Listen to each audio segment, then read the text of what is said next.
안녕하십니까. 경제사회발전 노사정위원회 수석전문위원 배진환입니다.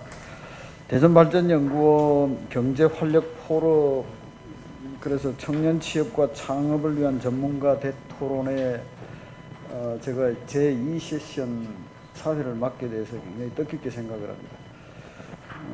앉아서 말씀을 드리겠습니다.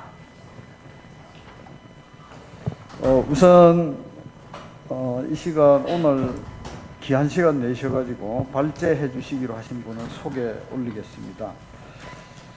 한밭대학교 창업경영대학원 양영석 교수님 참석해 주셨습니다. 네, 안녕하세요. 박수 부탁드리겠습니다. 두 번째 발표로 창업진흥원 대학 창업부장님이신 변영조 부장님 참석해 주셨습니다.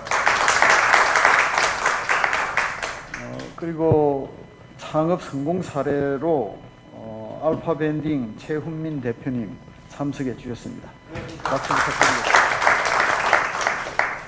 함께 귀한 시간 내셔서 좋은 토론해 주시기로 오신 분 소개 올리겠습니다. 맨 저쪽에서부터 대덕 이노폴리스 벤처협회 박창구 수석 부회장님 참석해 주셨습니다. 그리고 우리 지역의 소상공인 시장진흥공단 김수암 교육연수실장님 참석해 주셨습니다. 그리고 대전 창조경제혁신센터 김성근 사업개발실장님 참석해 주셨습니다. 그리고 대전 경제통상진흥원 박준 민생지원부장님 참석해 주셨습니다. 안녕하세요. 전 세션이 조금 시간이 지연돼서 시간에 대해서 먼저 말씀을 드리겠습니다. 우선 발표 시간을 발제 한 분당 20분 정도로 해주시기를 바랍니다. 그리고 토론이 네 분이 토론을 해주실 건데 한 분당 한 7, 8분 정도 토론해 주시면 6시에 끝날 수 있겠습니다. 그리고 역시 플로우에서 토론 좀 해주시고 나중에 발표하신 분들이 답을 해주시는 이런 시간을 갖도록 하겠습니다. 시간 관계상 우선 발제부터 듣겠습니다. 양 박사님. 네, 안녕하세요.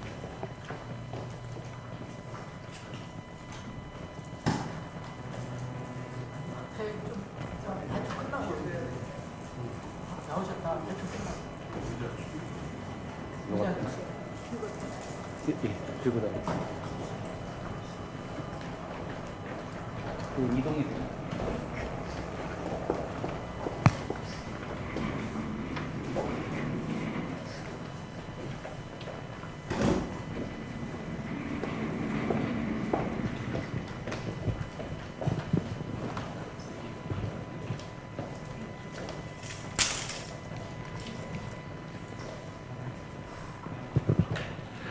자, 잠깐 장비를 점검하는 동안 인사드리겠습니다. 오늘 이 귀한 자리에 사실 좀 과분한 입장이다라는 생각도 듭니다만은 저는 한밭대학교 창업대학원에서 창업학과 교수로 근무하면서 실제로 청년 창업 프로그램인 이노폴리스 캠퍼스 사업을 운영하고 있는 사업단장입니다. 개인적으로는 코스닥 상장 심사도 관여를 하고 있고요. 오늘 그래서 그동안 오늘 요청을 받고 사실 몇 번 고사를 했습니다. 뭐 조용히. 사실 오늘 이 분위기도 보니까 역시 창업에 걸맞게 이 일대다, 소수 정예부대만 이렇게 또 우리 같이 오늘 활력 포럼에 이렇게 참여하신 것 같습니다.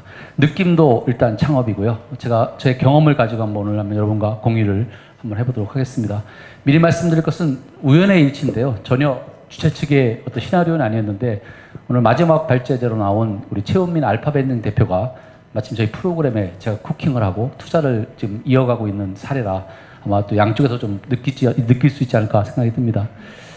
두 가지 미리 양해 말씀을 좀 드리고 시작하겠습니다. 첫 번째는 20분이라는 시간은 저에게 충분할 것 같고요. 우리가 가야 할 이란 너무 거창한 용어를 제가 썼습니다만 사실은 제가 경험한이 맞습니다. 제가 경험한 창업에 대한 사례를 가지고 청년들에게 가지고 있는 당면 문제 한번 이렇게 풀어봤습니다라고 하는 제가 사례를 중심으로 얘기를 드릴 거고요. 두 번째는 아마 이 창업하면 크게 두 가지 축으로 나눕니다. 하나는 소상공인이라고 하는 우리 창업, 또 하나는 기술 창업인데 제가 주로 오늘 이야기는 제조업, 기술 창업입니다. 다소 무겁고 또 나름대로 좀 주제가 좀 딱딱할 수 있는데 그걸 가진 경험을 여러분과 함께 공유를 해보도록 하겠습니다. 먼저 짧게 오프닝을 하겠습니다. 여기에 이제 소수 정예부대 분들이 많으시고 또 지역에 존경하는 또 창업을 해서 성공하신 우리 또 박창구 대표님도 여기 와 계시고 하는데 묻고 싶습니다. 우리 원장님이 제 앞에 계신데요. 원장님의 자녀가 창업을 한다라고 하면 선뜻 밀어주시겠습니까? 원장님 감사합니다. 창업대학원에 보내주시면 더 좋을 것 같습니다. 사실 이미 위원장님께서는 이제 그런 경험인데 많은 분들이 부모의 입장에서 내 자녀가 대학에 가고 있는 멀쩡하게 다니는 애들이 창업을 하겠다.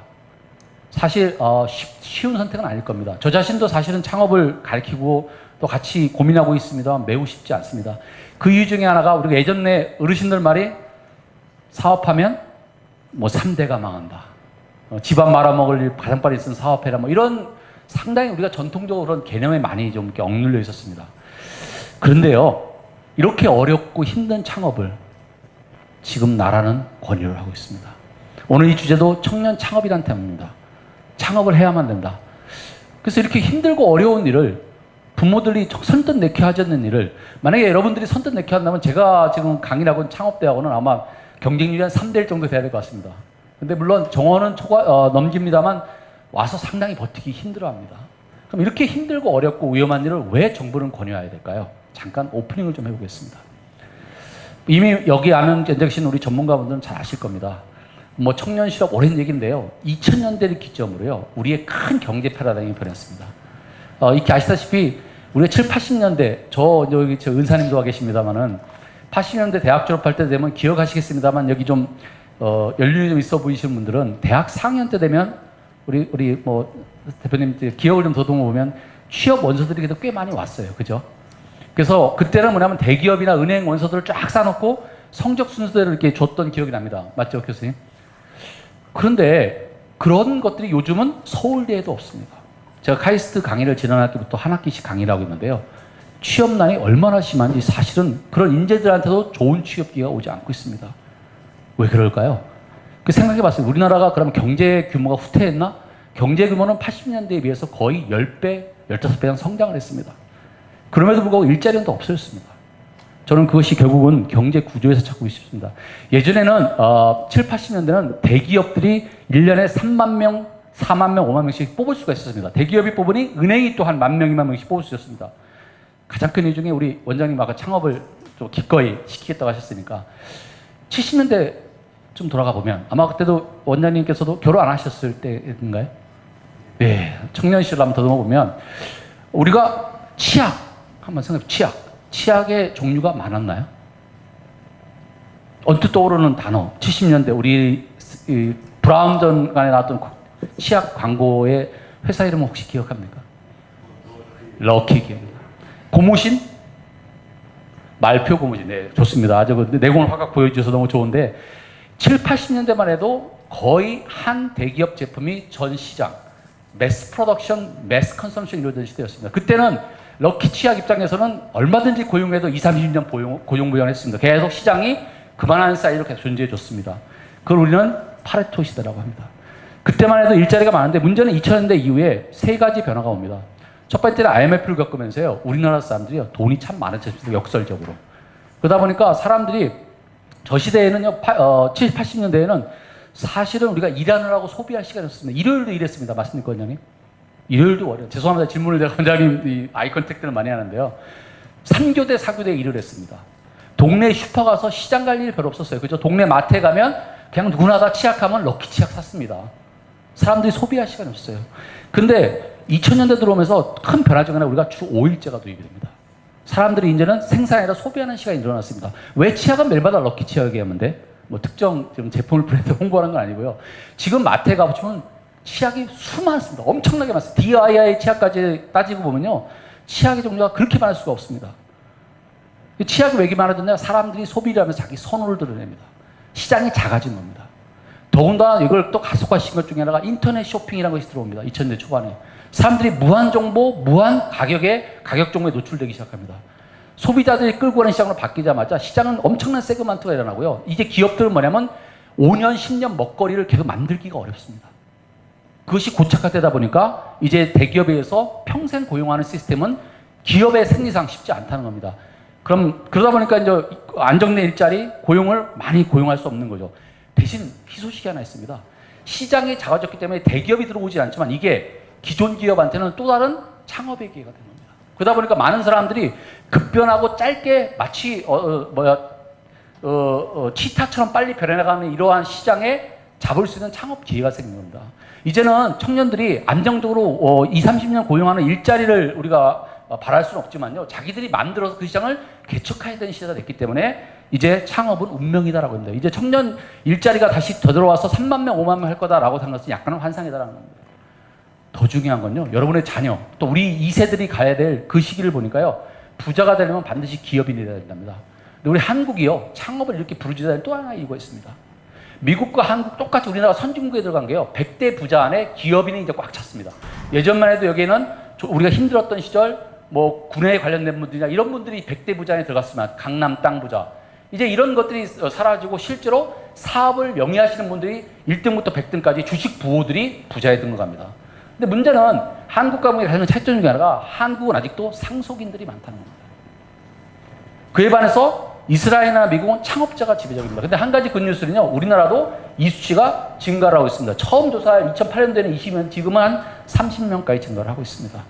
결국은 창업을 할 수밖에 없는 시대고요. 잘 먹고 잘 살고 이렇게 부자가 되려면 반드시 기업인 돼봐야 되는 이런 운명적인 사이클에 우리가 있기 때문에 창업을 강요할 수밖에 없다는 겁니다. 짧게 넘어가겠습니다. 여러분 다 아는 통계는 그냥 넘어가도록 하겠습니다. 따라서 실업은 당연한 결과였다. 아무리 기업이 더 퍼포먼스가 더 수출이 더 사상 최고치를 찍어도 일자리는 뒤로 갈 수밖에 없다. 아까 그런 시스템에 의해서. 그래서 결국은 경력직을 선호하고 오토메이션이 가고 사람이 일할 자리가 점점 줄어들면서 사실은 실업률은 더욱더 매출이 급감하는데 고용을 늘릴 수 없는 이런 현상이 고착화됐다는 거죠. 그러다 보니까 뭐 별의별 이야기들이 다 나옵니다. 오늘 일단 뒤에 우리 중요한 일하고 계시는 우리 창업진흥원에 정말 중요한 그 사업 중 하나입니다. 선도대학 사업 저희도 하고 있습니다만 정말 많은 도움을 받습니다. 청년들한테. 근데 대학에요. 사실은 이제는 전통적인 어떤 그런 학문 분야 이외에 이런 창업이란 게 이미 학교 내 대학에 자리 잡은 지 오래입니다. 베스트셀러 청년 쪽에 가보면 전부 다 이런 창업자가 들어갑니다. 요즘은. 그래서 이렇게 창업으로 갈 수밖에 없는 게 이게 시대적인 트렌드고 운명이다라는 겁니다. 결국은 이 운명의 트렌드가. 그러다 보니까 캠퍼스에 넣고 한 수 더 뜹니다. 대학 교육에 상당한 영향을 받는 교육과학기술부에서는요. 이제는 대학의 기술지주회사를 만들어서 청년 창업 기업수를 만들겠답니다. 정부가. 우리 이제 청년들이 창업한 기업수를 뭐 1,800개에 늘리고 여기에 때 예산을 하고 이거를 취업과 맞물리겠다. 즉 옛날에는 대학원 진학하면 취업이었는데 지금은 창업을 하고 그것을 하나의 목표치로 삼노하겠다라는 게 지금 실제로 교과부도 그런 현장에서 교육 현장에서 일어나고 있는 일들입니다. 그래서 뭐 5만 개 창출하고 좀 최근에 발표된 자료입니다. 근데 이렇게 가는 게 바람직한가요? 라는 질문을 오늘 저는 발제하고 싶습니다. 실제로 많은 돈들이 대학에 가고 있지만요. 대학생 자체한테 창업 지원 자금이 풀리는 거는 그렇게 많지 않다는 겁니다. 저는 근데 오히려 이게 다행이라고 생각합니다. 지금 이 많은 돈들이 우리 청년들한테 다 주어진다면 저는 이 예산의 소진 속도는 훨씬 더 빠를 거라고 봅니다. 어쨌든 실제로 많은 학생들이 창업을 해야 되는 어느 날 갑자기 생각하는데 실제로 준비나 그런 거 해줄 시스템이 없다는 겁니다. 사업을 한 번도 안 해본 청년들입니다. 이분들이 규모 있는 창업을 만들고 정주영 회장이나 이병철 회장을 꿈꾼다는 것 굉장히 힘든 일이겠죠. 그러다 보니까 결국은 대다수가 뭐냐면 자기가 할 수 있는 사업을 합니다. 쇼핑몰을 창업하고요. 게임을 하고 자영업 창업을 주로 합니다. 식당 창업을 많이 하고 결국은 가만히 보니까요. 청년이 조사 결과 가장 창업하고 싶은 분야 보니까 카페, 음식점, 주점 이렇게 나와 있습니다. 대단히 재미난 건요. 50대 중장년 창업자한테 조사해도 똑같은 결과가 나옵니다. 즉 우리는 창업시장이라는 걸 놓고 청년과 그러니까 아들과 아버지가 싸우는 시대가 됐습니다. 결국은 자기가 할 수 있는 사업, 즉 아버지도 직장생활 오랫동안 하다 나와 사업하려니까 딱히 할 게 없어요. 아들도 사업 준비 없이 대학에 공부하다가 나와서 사업하려니까 당연히 프랜차이즈나 이런 걸 찾게 됩니다. 과연 이런 창업에 접근에 문제가 없을까?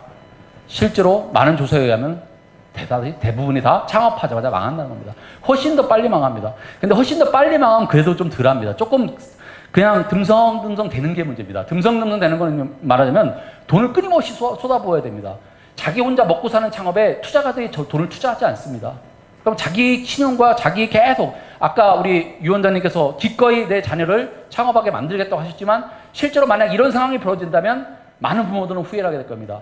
5년 전 통계 제가 통계에 올리진 않았습니다만은 실제로 청년 창업자가 많이 늘어나니까 이런 분야 쪽으로 부모의 신불 규모가 증가한다는 통계가 있습니다.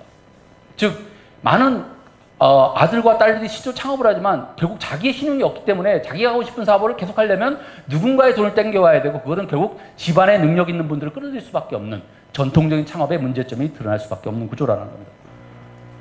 어떻게 하면 될까요? 바람직한이라는 말에서는 상당히 제가 조심을 하겠습니다. 그냥 제 나름대로 정의한 바람직한입니다. 실제 청년들이 창업해야 된다면 해봤습니다. 실제로 많은 창업 자금을 주고 기술 창업을 시켜봤는데요. 열의 9은 창업을 할 수 있습니다. 왜냐면 창업 준비하고 사업계획서 시제품 만들어가지고 실제로 법무사 통해서 법원에 사업자 등록 내면 창업 성공한 겁니다. 근데 이분들의 문제가 뭐냐면 대부분 매출을 일으키지 못한다는 겁니다. 사업장 열고 6개월 내에서 1년 동안 매출이 일어나자면 그다음부터는 이제 신용의 문제가 생기기 시작합니다. 그런 경험을 많은 돈을 쏘아보는데 진짜 어렵더라는 겁니다. 왜 그럴까요? 이분들은 자기가 할 수 있는 사업은 해봤지만 돈 되는 사업은 해본 적이 없는 분들이라는 겁니다. 왜 그랬을까요? 우리는 이러한 착각을 하고 있습니다. 99년도 IMF 때 벤처붐이 일어났습니다. 맞죠? 그 벤처붐 때는 상당한 성과를 거뒀습니다. 왜 성과가 났을까요? 가만히 따지고 보니까 벤처붐 때 그 성과를 냈던 분들을 보니까요. 그 당시 대량 실직된 우리나라 한국 100대 기업의 소위 부장급 이상의 실무진들이 많이 창업 전선에 도입을 했고요. 그 당시엔 교수님이나 또 내지는 국책연구의 연구원들이 창업 대회에 많이 참여를 했습니다. 그러다 보니까 기술 씨앗도 좋고 사업을 해본 사람이다 보니까 그냥 정부가 돈을 주고 어떤 보육을 해도 상당히 성과가 나왔다는 거죠. 때마침 코스닥 시장하는 게 맞물렸습니다. 그런데 2008년도 이후에 우리가 소위 말 금융위기 이후에 나왔던 이런 창업들은요. 대부분 이제는 어느 정도 정리가 돼가지고요. 웬만큼 능력 있는 대기업에 있는 분들 안 나오십니다. 나와도 그냥 골치 아프게 사업 안 합니다. 그러다 보니까 주로 창업 전선에 누구냐면 이런 청년 창업자나 사업을 해보지 않은 분이나 뭐 이런 분들이 이제 가정에 계셨던 분들이 나와서 창업을 하게 되더라는 거죠. 이분들은 사실은 기술 창업이라는 걸 현장에 했습니다만 매우 어렵습니다. 사업을 그냥 자기 능력과 조그맣게 하는 건 할 수 있지만 우리가 말하는 기술 창업이나 국가 경제를 견인할 수 있는 창업을 한다는 건 매우 쉽지 않은 거라는 겁니다. 움직이지가 않네요. 바로 문제가 이렇습니다. 아마 여러분들 이게 어디에 있는 표시인지 아시죠? 보통 이거 한 번씩 다 다뤄본 경험이 있을 겁니다. 그죠? 차를 처음 면허를 따고 나면 뒤에다 붙입니다. 맞습니까? 너무 좋아서 제가 하나 갖고 왔습니다. 우리 사업 초보분들의 가장 큰 문제가 뭐냐면요. 저도 제가 무서워합니다. 내가 어떤 사업을 하고 있는지 모릅니다. 왜냐면요. 이분들이 대부분 사업에 들어오는 게이트를 보니까 많은 우리 이제 정부가 한 역할은 굉장히 좋습니다. 사업계획서 쓰게 하고 그 심사를 통해 갖고 창업 지원 자금을 주고 1년 이내에 창업 실행합니다. 자, 근데 문제는 뭐냐면 이분들이 앞단에 그럼 충분히 사업을 해본 경험이나 시드나 준비가 되어 있냐라는 겁니다. 그렇지가 못하다는, 그거를 우리가 충분히 검토할 시간이 없었다라는 겁니다. 근데 이러다 보니까 이제 대학에 압력을 줍니다. 야, 그러면 그렇게 사업 경영 없으면 훈련시키면 되잖아. 공부시키자. 사실은 학과라는 곳에 있지만 교육을 시킵니다. 어떤 현상이 벌어질까요? 사업은 절대 공부가 아니더라는 겁니다. 책에 있는 것을 가르쳐서는 사업은 절대 이루어지지 않습니다. 오히려 창업 교육을 시키니까 역자금이 일어납니다. 뭐냐면 나는 정부 자금도 받고 교육도 받은 사람이야. 이제 사업할 줄 알아. 누군가 다가가서 사업에 대해서 야, 그건 좀 위험하니까 이렇게 코칭을 하고 멘토링을 좀 많이 하거든요. 잘 말을 안 듣는다는 겁니다. 코처벌해지지가 않습니다. 자기 이제 관이 생깁니다. 쪼가 생깁니다. 망해도 내 방식대로 할 거야 라는 것이 사실은 이게 다는 아닙니다만 자칫 교육을 잘못하다가는 자신의 역량을 강화시키는 게 오히려 사업을 좀 크게 하려면 자신의 역량은 남의 역량을 활용해야 되는데 그러한 누가 범하더라라는 것이 현장에서 본 저의 경험이었습니다. 실제로 보면 사업에서는 이렇게 여러 단계가 있습니다. 앞에 분야를 이해하고 산업을 이해하고요. 기회를 거기서 포착해서 모델을 개발하는 이 앞단이 굉장히 중요한데 실제로 이게 뭐라고 표현하면 사업 좀 해본 사람, 업의 경험이 있는 사람 이렇게 얘기합니다. 이분들한테는요 지금요 돈이 줄을 씁니다. 나라 돈도 줄을 쓸 뿐만 아니라 투자자금이라는 자금들이 줄을 씁니다. 창업 초기 단계에 많은 투자자금들이 지금 몰리고 있거든요. 그런 분들이 사실은 없다라는 겁니다. 그러다 보니까 정부는 엔젤 매칭 펀드고 돈 받은 투자가들이 돈 투자한 거에 매칭도 투자해주고 그랜트 주가는 뭐 어떤 거는 2억짜리 10억짜리 이런 작은 패키지, 즉 자기 돈을 담보하지 않아도 출발부터 타인의 투자자금, 융자자금이 아닌 활용할 수 있는 나라가 생태계를 구축해야 되는데 실제로 이 앞단에 준비가 많이 되어 있는 분이 많지 않다는 겁니다. 제가 그래서 저희 학교에 있는 것을 약간 사례를 갖고 왔습니다. 가르치다 보니까요, 가르쳐서 안 되겠다는 생각이 듭니다. 결국 창업자 스스로 배워가는 과정이 필요한데요. 저는 그래서 영업 아이템 경진대회라는 걸 합니다. 내가 창업하고자 하는 사업의 분야에 B2C 제품을 팔아보게 합니다. 물건을 파는 게 목적이 아니라 물건을 팔면서 사람을 만나서 팔게 합니다. 근데 처음에 물건을 팔아보려면 대부분 아는 사람한테 팝니다. 한 번도 써보지도 않은 사람한테 아버지한테 팔고요. 엄마한테 팝니다. 그건 영업이 아니죠. 전혀 모르는 이미 그 제품을 사용해봤던 사람한테 내 제품을 팔아야 되는 겁니다. 이런 경험을 반복적으로 시키다 보니까 저는 청년들한테 가능성을 발견했습니다. 아, 우리 청년들이요, 사업 경험이 없어가지고 참 바보 같다는 생각을 했는데 전혀 그렇지 않다는 겁니다. 제대로 가이드만 하면 이 친구들이 산업의 경험을 우리 기성세대가 했던 것보다 훨씬 빠른 시간 내에 할 수 있는 방법들이 있더라는 겁니다. 제가 한 50만 원을 투자했는데요. 어떤 팀은 불과 3개월 만에 200만 원을 벌어옵니다. 돈을 벌어온 게 중요한 게 아니라 그 돈을 버는 과정을 다 기록하게 합니다. 1차 정보로요. 그리고 그 업에서 사업계를 디벨롭하게 합니다.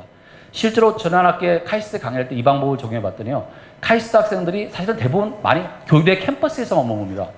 근데 그 놀라운 변화 중에 하나가요. 캠퍼스 밖으로 나가더라는 겁니다. 대전여행 가서 자기 물건을 팔고요. 갤러리에 발표하면서 물건을 팔기 시작하더라는 겁니다. 아, 이게 결국 업의 경험을 느끼게 해주는 것. 청년들에게 창업을 해주는 거는 아이템을 주고 무조건 나가라가 아니라 정말 아까 업의 경험이 없다면 그걸 어떻게 우리가 짧은 시간에 쌓게 해줄 거에 대한 훈련이 좀 필요하다는 생각을 올렸습니다. 짧게 보면 이렇습니다. 창업자들은 대부분 이걸 갖고 있습니다. 열정 갖고 있고 에너지 갖고 있고 막 인생 막 걸고 합니다. 근데 안타깝게도 사업에서는 거꾸로 이게 필요합니다. 돈이 있어야 되고요. 사업에 보면 파트너가 필요하고요. 고객을 알아야 됩니다. 그리고 네트워크가 필요하고요. 사업 경험이 있어요. 이거를 창업자들이 안 갖고 있습니다. 근데 절대 하지 말아야 될 걸 현장에서 보니까 한 10여 년 동안 해보니까 공부시키고 훈련시켜서는 이게 되지 않는다는 겁니다. 오히려 창업자들이 이걸 갖고 있으면 이걸 갖고 있는 사람 만나게 해주는 게 포인트라는 겁니다. 대한민국은 보니까요. 지금 39세 미만의 많은 젊은이들이 이걸 갖고 있습니다. 50세 이후에 은퇴하신 분은 다 이걸 갖고 있습니다. 이 두 개를 어떻게 결합시킬까의 문제라는 거죠. 그래서 이름하여 이거를 엔젤 투자가라고 합니다. 예전 2000년대 초반에 엔젤 투자가와는 달리 사업의 경험과 노하우를 갖고 해본 이분한테 투자를 받는 게 이분들이 청년들이 창업을 빠른 시간에 자기 업을 실패를 줄이고 갈 수 있는 지름길이라는 겁니다. 저희 이제 대학원 같은 경우는 하나의 모델이 적십자사 모델을 추구합니다. 적십자사가 뭐죠? 피를 수혈받아서 필요한 사람한테 줍니다. 창업도 마찬가지로 이미 사업의 경험에 DNA가 있는 사람의 피, 그건 바로 돈입니다. 돈을 사업에 지금 열심히 하는 사람한테 피해 넣어주는 이런 작업이 필요하다. 그래서 저는 이런 과정이 하나의 교육이 과정이다. 왜냐하면 이 둘이 붙으려면 절대 안 붙습니다. 사업해본 분들이 청년한테 선뜻 돈을 투자하기가 쉽지 않습니다. 그래서 교육이란 건 뭐를 해야 되느냐? 창업 교육이란 건 이 투자자들이 원하는 방식의 사업 준비를 시키고 커뮤니케이션에 쓰는 역량을 길러주는 게 대학의 창업 교육이다라고 저는 정의를 하고 있습니다. 청년들의 창업 교육을 시켜주면 좋겠다. 그도 그럴 것이 대부분의 투자자들이 접근하는 방법과 창업자들이 반대로 갑니다. 창업자들은 자기 기술 갖고 제품 만드는 게 초점을 두지만요. 투자가들은 벌써 산업과 시장 내에서 기회가 어떤 게 있는지를 보고 거꾸로 들어옵니다. 말하자면 창업자들은 대전에서부터 서울로 가는 KTX 상행 열차고요. 투자자들은 서울에서부터 대전으로 내려오는 KTX 하행 열차를 탑니다. 둘은 만날 수가 없습니다. 어떻게 해야 될까요? 제가 오늘 드리고 싶은 말은 결국 누가 내려서 누구의 열차를 갈아타야 되냐? 창업자들이 이제는 이 청년들이 상행선 열차에서 내려서 천안쯤에서 적어도 하행선으로 갈아타고 투자자들과 함께 가는 사업을 만들어야 되는 게 아닌가라는 게 우리나라의 청년 창업의 방향이 아닌가. 최고의 취업 훈련도 됩니다. 많은 경우에 이게 지금 여러분도 아마 데이터 보시면 알겠죠. 많은 청년들은 대학생들은 이런 것들이 중요하다고 믿고 삽니다. 근데 실제로 취업할 때 보면 이거는 1차 서류 심사 통과하는 관문밖에 안 됩니다. 실제로 인사 담당자들이 말하는 우리는 이런 인재 뽑습니다라고 봤더니 다 어떤 얘기냐면 어벙벙하고 정성적인 지표 같습니다. 지각 없이 묵묵히 다니는데 이걸 어떻게 하느냐? 이런 훈련을 대학에서 어떻게 시킬 거냐라는 거 봤을 때 전공 공부 이외에 반드시 저는 창업 훈련이 필요하다고 생각합니다. 왜냐면요, 창업 훈련을 하게 되면 이런 능력이 생겨납니다. 절대 물건을 팔 때 오만해서는 팔 수가 없습니다. 아시다시피. 나는 카이스트 학생이야. 나는 그래도 이게 많이 한 학생이야. 막상 영업을 하는 순간에는 그거 중요하지 않습니다. 고객이 뭘로 하는지를 계속적으로 찾으려고 노력을 합니다. 바로 배려와 겸손을 배우는 거라는 겁니다. 윤리교육 필요 없습니다. 바로 이런 과정을 통해서 배운다는 거고요. 성실하고 부지런할 수밖에 없고요. 직접 나가서 팔아야 되니까 발품을 팔 수밖에 없습니다. 동시에 뭡니까? 순발력과 전략적 사고가 늘어납니다. 눈치도 빨라집니다.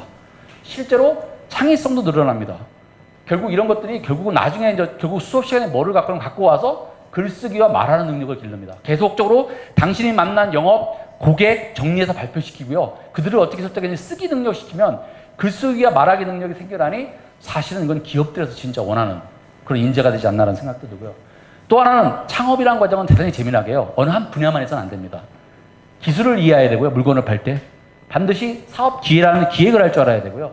재무나 영업, 이 모든 소위 말해서 융합학문의 절정이 바로 창업교육이라는 겁니다. 이것이 사업계획서라는 걸 아마 써보신 분들이라면 이게 어떤 내용으로 이렇게 패러다임 되는지를 금방 아실 겁니다.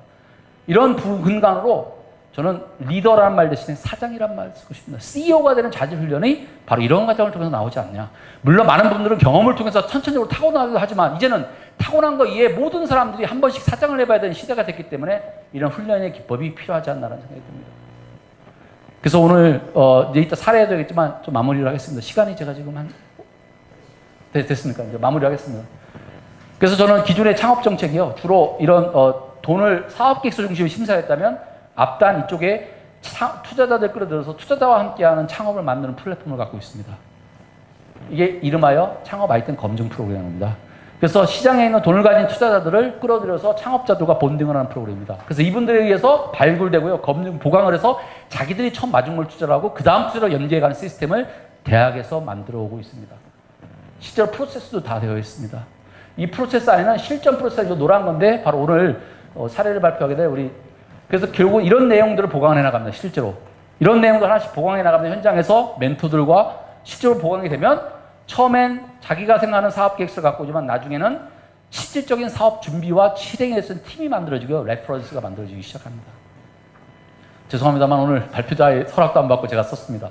발표 검증부터 투자까지 1년이라는 동안 이따 발표할 최은문이라는 대표자가 겪었던 포토스토리입니다. 처음 저랑 함께 만났습니다. 대학에서 우연한 기회예요. 우연한 게 아니라 의도적이었죠. 발표를 시키고요. 수많은 멘토 과정과 지금은 매출 연계도 시켰죠. 그래서 코스닥 상장 기업의 매출선 하나 뚫어줬습니다. 현장을 갑니다. 청년인데요. 벌써 이 공장 경험이 굉장히 많은 친구입니다. 우리 저희 한밭대학에 다니는 재학생인데 그래서 결국은 투자를 하고 일단 마중물 투자 작은 돈이지만 시작이 됐습니다. 이제 한 2, 3개월 후면 그 다음 단계 투자가 들어올 거고요. 보시다시피 이가 어떻게 했는지에 대해서 저희는 다 이렇게 추적을 합니다. 기록을 남기고요. 그래서 지금은 얼마지만 결국은 추가 투자를 받고 엔젤 매치 펀드까지 가면 적어도 적게는 5억, 많게는 10억까지 가질 수 있지 않냐라는 것이 투자의 관점에서 보는 저의 희망 스토리고요. 그런 맥락에서 오늘 제가 작은아마 저의 경험을 가지고 발제를 해봤습니다. 시간을 많이 오버 안 됐으면 하는 바람이 있습니다. 이제 발표 마치도록 하겠습니다. 고맙습니다.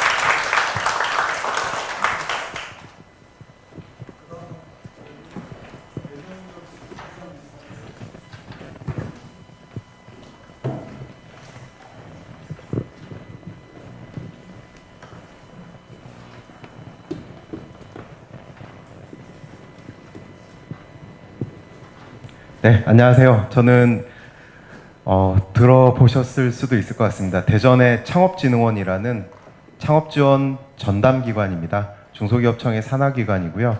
거기서 그 양 교수님이 말씀하신 창업선도대학을 담당하고 있는 대학창업부의 변영조라고 합니다. 반갑습니다.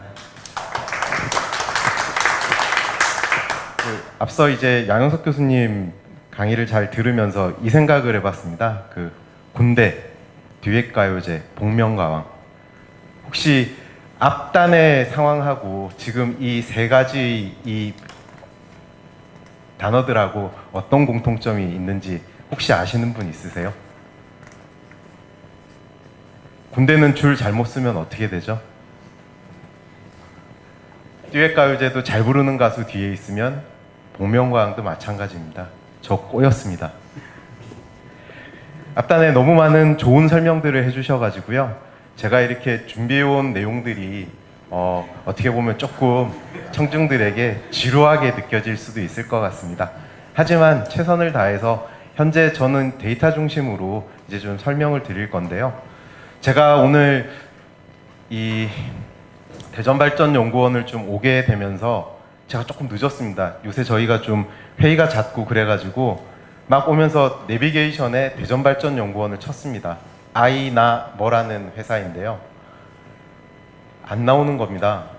그래서 갖고 있던 전화번호를 찍었습니다. 대전발전연구원이 다행히 나왔죠. 하지만 서구 월평동으로 나왔습니다. 월평동은 저희 바로 옆에 있는 동네거든요. 제가 둔산동에 있으니까 다행이다 싶었는데 보내주신 자료는 선화동입니다. 제가 당황했습니다. 그래서 방정희 선생님한테 전화를 했는데도 아마 행사 진행 중이라서 그런지 안 받으시고 앞선 패널로 오신 양 교수님께 전화해서 대전 시민대학이라는 곳을 찍어서 이렇게 우여곡절 끝에 여러분을 뵙게 됐습니다. 이제 시작하기 전에 너무 서설이 길었는데요. 창업이라는 것에 있어서 저희와 같은 기관은 이런 내비게이션의 역할을 해주는 것 같습니다. 왜냐하면 아무것도 모르는 사람들에게 거기에 자기가 원하는 방향으로 가게 해줄 수 있는 적절한 어떤 자원을 배분을 해줄 수 있는 것이 바로 저희와 같은 기관, 그리고 지금 대전발전연구원과 같은 이런 싱크탱크들이 모여있는 곳에서 뭔가의 앞서가는 방향을 만들어 주시고자 한 뜻에서 이런 자리를 마련하게 된 것 같습니다. 그러면 이제 제가 준비해온 자료 말씀드리도록 하겠습니다.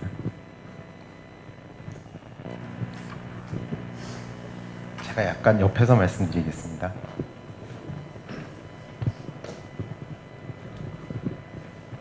예, 저는 이제 청년 창업의 현황과 그 다음에 문제점, 그리고 현재 청년 창업에 대해서는 중소기업청이 아마 가장 크게 그 사업을 진행을 하고 있을 것이라고 생각이 됩니다. 그래서 현재 정부에서 진행하고 있는 창업 지원 제도에 대한 안내와 마지막으로는 그렇다면 청년 창업도 중요하지만 이 청년을 가장 많이 포함하고 있는 대학 중심에서는 어떻게 하면 창업이 활성화될 수 있는가를 말씀드리도록 하겠습니다. 그 갖고 계신 유인물보다는 제가 조금 더 많은 분량을 좀 준비를 해왔습니다. 그래서 유인물보다는 뭐 저하고 이렇게 인터랙티브하게 좀 진행을 해주셨으면 좋겠습니다. 우선 혹시 잘 들리시죠? 뒤에서도. 예. 제가 이 마이크 체질이 아니라 가지고요.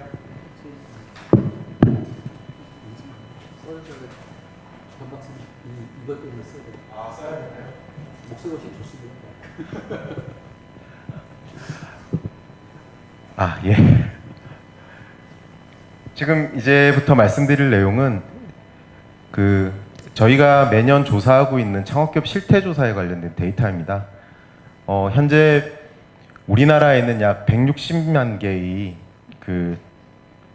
창업 기업들이 있습니다. 창업 기업이라고 하는 거는 이제 창업 후 7년 이내의 기업들을 이야기를 하는데요. 이 160만 개 중에서 저희가 샘플 조사를 통해서 약 6천여 개를 가지고 조사한 내용들을 지금부터 말씀을 드리겠습니다. 먼저 우리나라에는 개인과 법인이 있는데요. 이 160만 개 중에서 샘플 조사 결과 약 개인은 90%, 그 다음에 법인은 약 10%로서 절대적으로 개인이 많은 우위를 차지하고 있습니다. 특히 이런 회사의 설립 지역을 살펴보면 서울하고 경기도가 주를 이루고요. 우리가 있는 대전광역시도 약 7% 정도를 가지고 있습니다.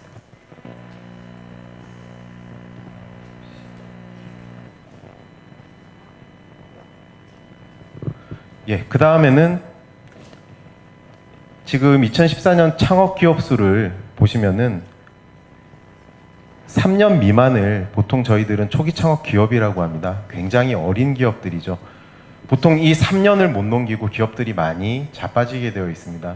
그래서 태어나서 3년 이내에 다음번 먹거리 또는 외부로부터의 투자를 받지 않으면 굉장히 잘 망가지는 이 부분이 약 60.7%를 차지하고 있습니다. 그러면 이러한 우리의 업체들의 업종 분포를 살펴보면 아까 양 교수님 말씀하셨던 소상공인 창업하고 기술 창업 이렇게 좀 나누거나 안 그러면 기회형 창업과 생계형 창업으로 구분을 하고는 합니다. 근데 저는 기술 창업과 그냥 소상공인 일반 창업으로 나눈다면 지금 가장 많은 분포를 차지하고 있는 것이 숙박 및 음식업 그리고 도매 및 소매 등을 많이 분포하고 있는 것을 보실 수가 있으실 겁니다. 다음으로는 창업자의 연령 분포입니다.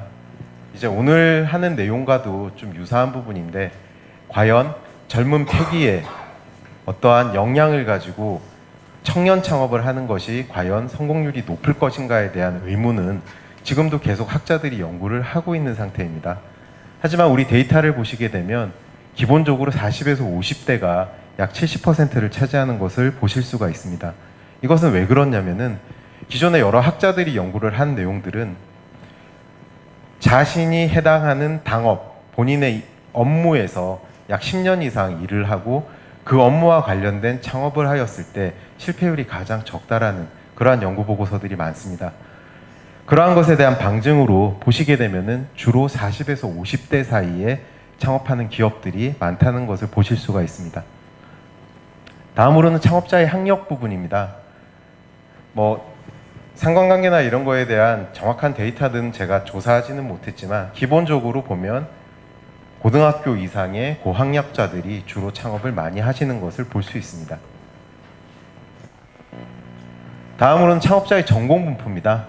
우선 보시는 것처럼 고등학교 졸업하신 분들이 많기 때문에 실업계와 인문계 고교, 나머지는 특이하게도 인문계열 그리고 공학계열들이 분포가 많이 차지하고 있는 것을 보실 수가 있습니다. 그럼 이제 창업 이전의 경력을 보시면 경영관리직이 가장 많고 그 뒤를 이어서 일반 사무직 그리고 기능 생산직 등이 분포함을 보실 수 있습니다. 다음으로는 창업 이전의 근무기간을 보실 수 있는데요. 국내의 중소기업이 약 70%로 가장 많은 비율을 차지하고 있는 것을 보실 수 있습니다. 이 창업 동기 부분이 있습니다. 아까 제가 말씀드린 기회형 창업과 생계의 창업이 있는데 기회형 창업이란 내가 이 아이템을 가지고 사업을 시작하면 성공할 수 있을 것 같아 라는 마음을 가지고 한 창업과 생계형 창업은 뭐냐면 나는 이제는 도저히 먹고 살 길이 없어서 한번 시작해 볼게 라는 구분이라고 생각을 하시면 됩니다. 보시게 되면 20대 이하는 확연하게 기회형 창업이 많습니다. 하지만 뒤로 갈수록 이렇게 30, 40대에서는 기회형 창업보다는 이런 생계형 창업들이 점점 높아지고 가는 것을 보실 수가 있으십니다. 자, 그러면 이제 정부에서의 청년 창업에 대한 지원 사업들이 얼마나 국민들에게 체감되고 있는가를 보실 수 있는 부분입니다. 저희 회사가 지금 운영하고 있는 자금은 약 2천여 원입니다. 그 2천억 원이 정부의 단일 사업으로서 창업 지원 사업으로서 지원 사업으로는 대한민국에서 가장 큰 규모입니다. 그런데 이 6천 명의 기존에 있는 창업하신 창업자들에게 대한민국에서 주로 운영하고 있는 수백여 가지의 창업 지원 사업에 대해서 알고 있는 것을 물어보았을 때 알고는 있으나 신청한 적이 없다라는 것이 약 86%를 차지하는 그런 데이터를 보였습니다. 그러니까 약 5천여 명이 이 수많은 창업 지원 사업들이 있으나 거기에는 지원하지 않았다는 거죠.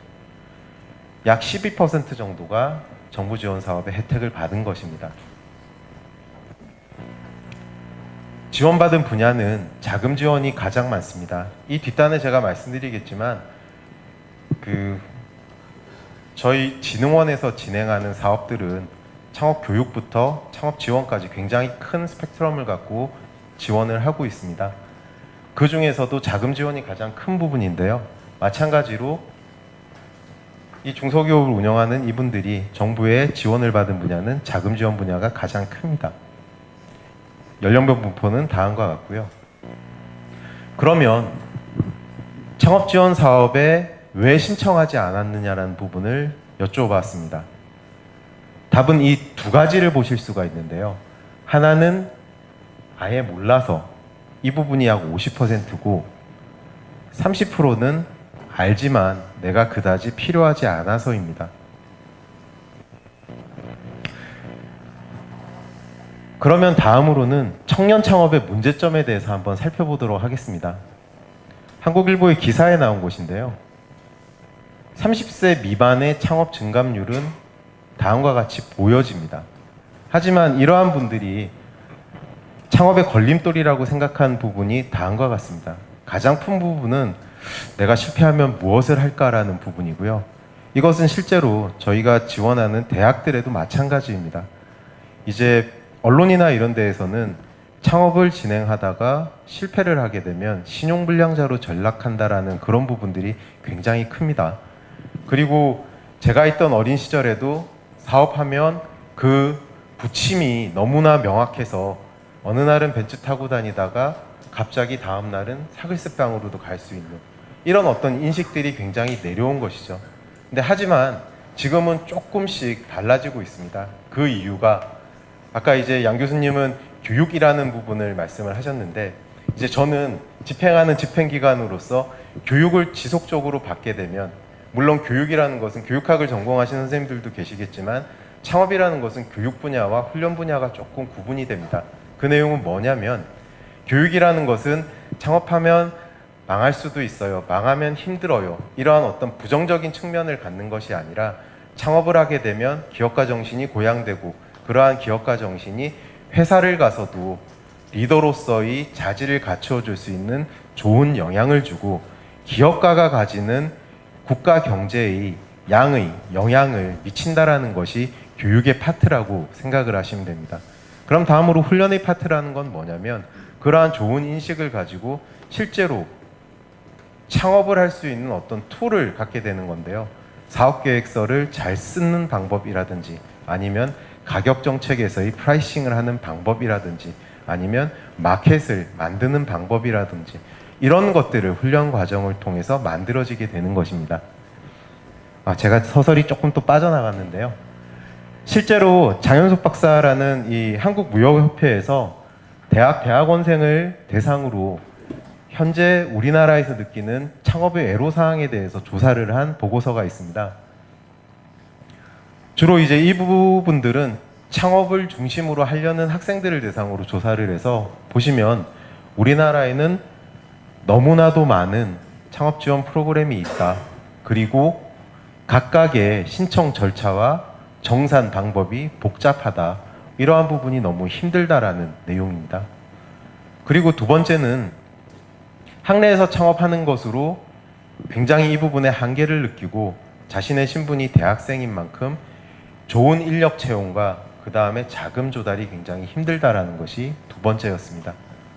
마지막으로는 학생인 신분에 의해서 그리고 경험이 일천하다 보니 주변에 있는 네트워크가 굉장히 부족하다라는 것이 주요 내용이었습니다. 스태피 이윤진 박사님이 작성한 이 내용을 살펴보면 비슷합니다. 대학과 대학원생을 대상으로 90개 대학을 조사를 한 내용인데요. 마찬가지로 가장 1순위가 자금 조달이 굉장히 어렵다라는 것과 그 다음에 나는 창업에 대한 지식이 없어.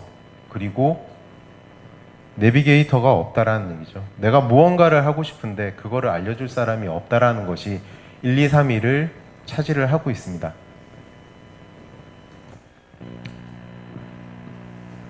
그러면 이제 이게 저희가 하고 있는, 그러니까 중소기업청이 하고 있는 사업을 크게 한 3단계별로 나누어 봐서 이 3단계별로 어떤 사업을 진행하고 있는지를 좀 말씀드리고자 합니다. 앞서 말씀드린 물어보고 싶어도 알 수가 없어요. 멘토도 없어요. 자금도 부족해요. 이러한 내용들이 어떻게 보면 현상에 좀 반영이 됐습니다. 제 다음으로 발표하실 최은민 대표님도 여기 와서 안 부분인데요. 뒤에 양력을 보니까 지금 저희 창업진흥원이 진행하고 있는 창업선도대학 아이템 사업화의 선정자시더라고요. 맞으신가요? 네. 지금 보시게 되면은 기회포착이라는 것은 내가 과연 내 아이템으로 사업을 할 수 있을까라는 부분에 대한 내용입니다. 그 다음에 기술구축 및 조직화라는 부분은 실제로 창업을 해서 내가 이제 무언가의 제품을 개발하는 부분이고요. 마지막 시장에서의 교환 단계라는 것은 내 제품을 가지고 실제로 판매해서 그것을 확대하고자 하는 부분입니다. 제가 2012년도에 쓴 자료인데요. 보시게 되면 약 1조 2천억 원 정도의 지원 자금이 있으면은 기회포착 부분에 약 380억 원, 그리고 기술 구축 부분에는 약 1조 2천억 원 정도의 자금이 분포가 되어 있습니다. 실제로 보시게 되면 비즈쿨이라든지 기술창업 아카데미라든지 시니어 창업 육성이라든지 비즈니스 센터 등은 교육의 기능을 굉장히 갖추어 있는 그런 사업들입니다. 실제로 이 사업에는 해당되는 센터 내에 멘토 같은 분들이 계시고요. 그리고 기술창업 아카데미라는 부분은 말 그대로 성인을 대상으로 하는 창업 훈련 프로그램입니다. 이러한 프로그램을 통해서 어느 정도의 자신의 창업 역량이라든지 창업의 기회 가능성을 판단하게 되면 그 다음에는 선도대학 육성 사업이라는 것이 있는데요. 이게 대학이 가진 인프라를 가지고 창업자를 지원하는 내용입니다. 어떤 내용이냐면 대학에는 교수, 그 다음에 시설 이런 인프라들이 잘 갖추어져 있습니다. 그래서 학생 창업뿐만이 아니라 외부에서의 그 지역 창업자들이 이 선도대학이라는 것을 활용하여 진행하는 사업을 얘기합니다. 예비기술 창업자 육성 사업이나 청년 창업 사관 학교 등 이러한 내용들이 본인이 갖고 있는 아이템을 실제로 상품화, 제품화해서 사업을 할 수 있는 사업 자금을 이야기합니다. 최소 약 한 2천에서 3천 정도에서 최대는 1억 원까지 지원하는 순수한 지원 사업입니다. 다음으로는 이제 시장에서의 교환인데요. 저희 진흥원에서의 어떤 스펙트럼은 사업을 시작을 해서 시제품을 만드는 것까지를 이야기를 합니다. 그래서 이 사업을 지속적으로 진행을 하다 보면 제품을 판매를 해야 되는 부분들은 이런 지식거래 조건부 사업화라든지 아니면 그 다음에는 융자 부분으로 넘어오는 그런 사업의 스펙트럼을 보실 수가 있으십니다. 그래서 이 창업 성장을 위한 로드맵을 한번 그려봤습니다. 준비, 실행, 성장 단계가 있는데요. 준비라는 것은 말 그대로 교육을 통해서 준비된 창업자가 되고, 실행이라는 것은 정부 지원 자금, 그 다음에 본인의 자금을 통해서 사업을 집행해보고, 그리고 창업 성장이라는 것은 어느 정도의 기업 규모, 그러니까 3년 정도가 되면 자금이 고갈이 됩니다. 그러면 외부로부터의 투자라든지 아니면 R&D 자금 유치 이런 것들을 통해서 성장을 하는 이런 로드맵을 좀 그려봤습니다. 그리고 만약에 이때 실패를 하게 되면 정부에서는 또 재도전을 위한 프로그램들이 갖추어져 있습니다. 규모는 크지 않지만 다시 재도전을 해서 단계적으로 지원할 수 있는 그런 내용들의 로드맵을 보실 수 있습니다. 그 주요 창업 지원 사업의 현황인데요. 이거는 제가 앞서 설명드렸기 때문에 시간 관계상 생략하도록 하겠습니다. 간단하게만 설명드리면 비즈쿨은 중고등학생을 대상으로 하는 창업 교육 사업입니다. 창업 아카데미는 대학생과 일반인을 대상으로 하는 창업 교육 사업이고요. 대한민국 창업 리그라는 것은 뭐냐면 자신의 창업 아이템을 가지고 컴피티션을 통해서 상금을 받는 일종의 국민들에게 창업이라는 것을 알리는 그런 저변 확대 프로그램입니다. 시니어 창업이라는 것은 이제 나이가 드신 몇 분 정도 남았나요? 시간이 지났으면 간단하게 설명드리겠습니다. 시니어들을 위한 그런 교육 사업입니다. 다음으로는 시제품을 개발해서 실제로 창업할 수 있는 사업들을 보실 수가 있습니다. 창업 인턴제라는 프로그램은 창업을 하고자 하는 어린 학생들이 회사를 먼저 창업을 한 선배 회사에서 들어가서 직원으로 교육을 받다가 본인이 창업할 준비가 되면 나와서 진행하는 그런 제도입니다. 말씀드린 제도전 부분이고요. 그래서 실제로 창업 지원에서 성공한 사례들은 보시게 되면은 유라이브라는 블랙박스라든지 아마 코코팡이라는 걸 하시는 분들도 계실 겁니다. 자, 그러면 이제 대학생들을 가장 많이 보유하고 있는 대학 중심의 창업 생태계의 활성화 방안이라는 것은 무엇인가를 한번 생각을 해봤습니다. 결국에는 학생이 직접적으로 창업을 하는 것도 중요하지만 대학이 갖고 있는 고급 연구 인력이나 교수님들이 창업을 진행을 하는 것이죠. 그래서 벤처기업 육성에 관한 특별조치법이라든지 이런 법률들을 통해서 현재 대학에는 창업 친화적 제도들이 있습니다. 창업 휴학 제도라든지 아니면은 창업 휴직 제도 등 교수님들 또는 학생들이 창업을 할 수 있는 여러 가지 친화적인 제도들이 많습니다.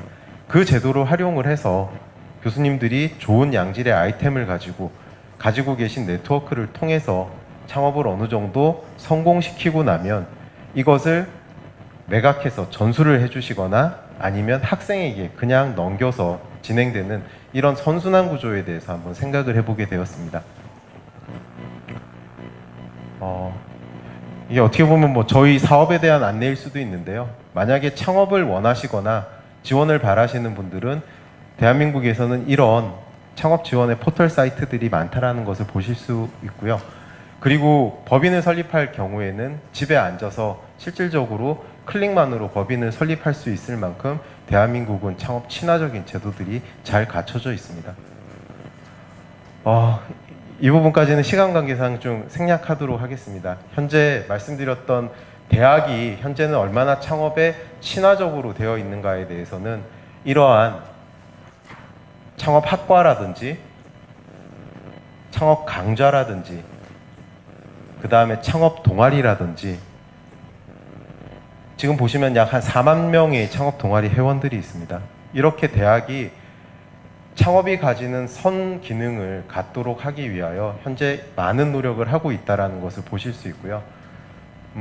청년들의 창업이라는 부분은 현재 정부에서 저변 확대를 위해서 많은 노력을 하고 있습니다. 그래서 이 창업이 본격화된 것은 어떻게 보면 한 2007년 이후라고 볼 수 있는데요. 지금 현재 조금 있으면 한 10년 정도가 되기 때문에 점차 이러한 제도의 혜택을 받은 사람들이 다시 창조경제로 이제 다시 환입이 된다면 뭐 지금 청년 창업에 대한 문제, 청년 고용 실업에 대한 문제가 점차 완화될 것이라고 생각이 됩니다. 예, 제가 좀 시간을 많이 오버했는데요. 경청해 주셔서 감사합니다. 시간이 좀 더 있었으면 자세하게 듣고 싶은데요. 시간이 돼서 그렇습니다. 자, 그다음에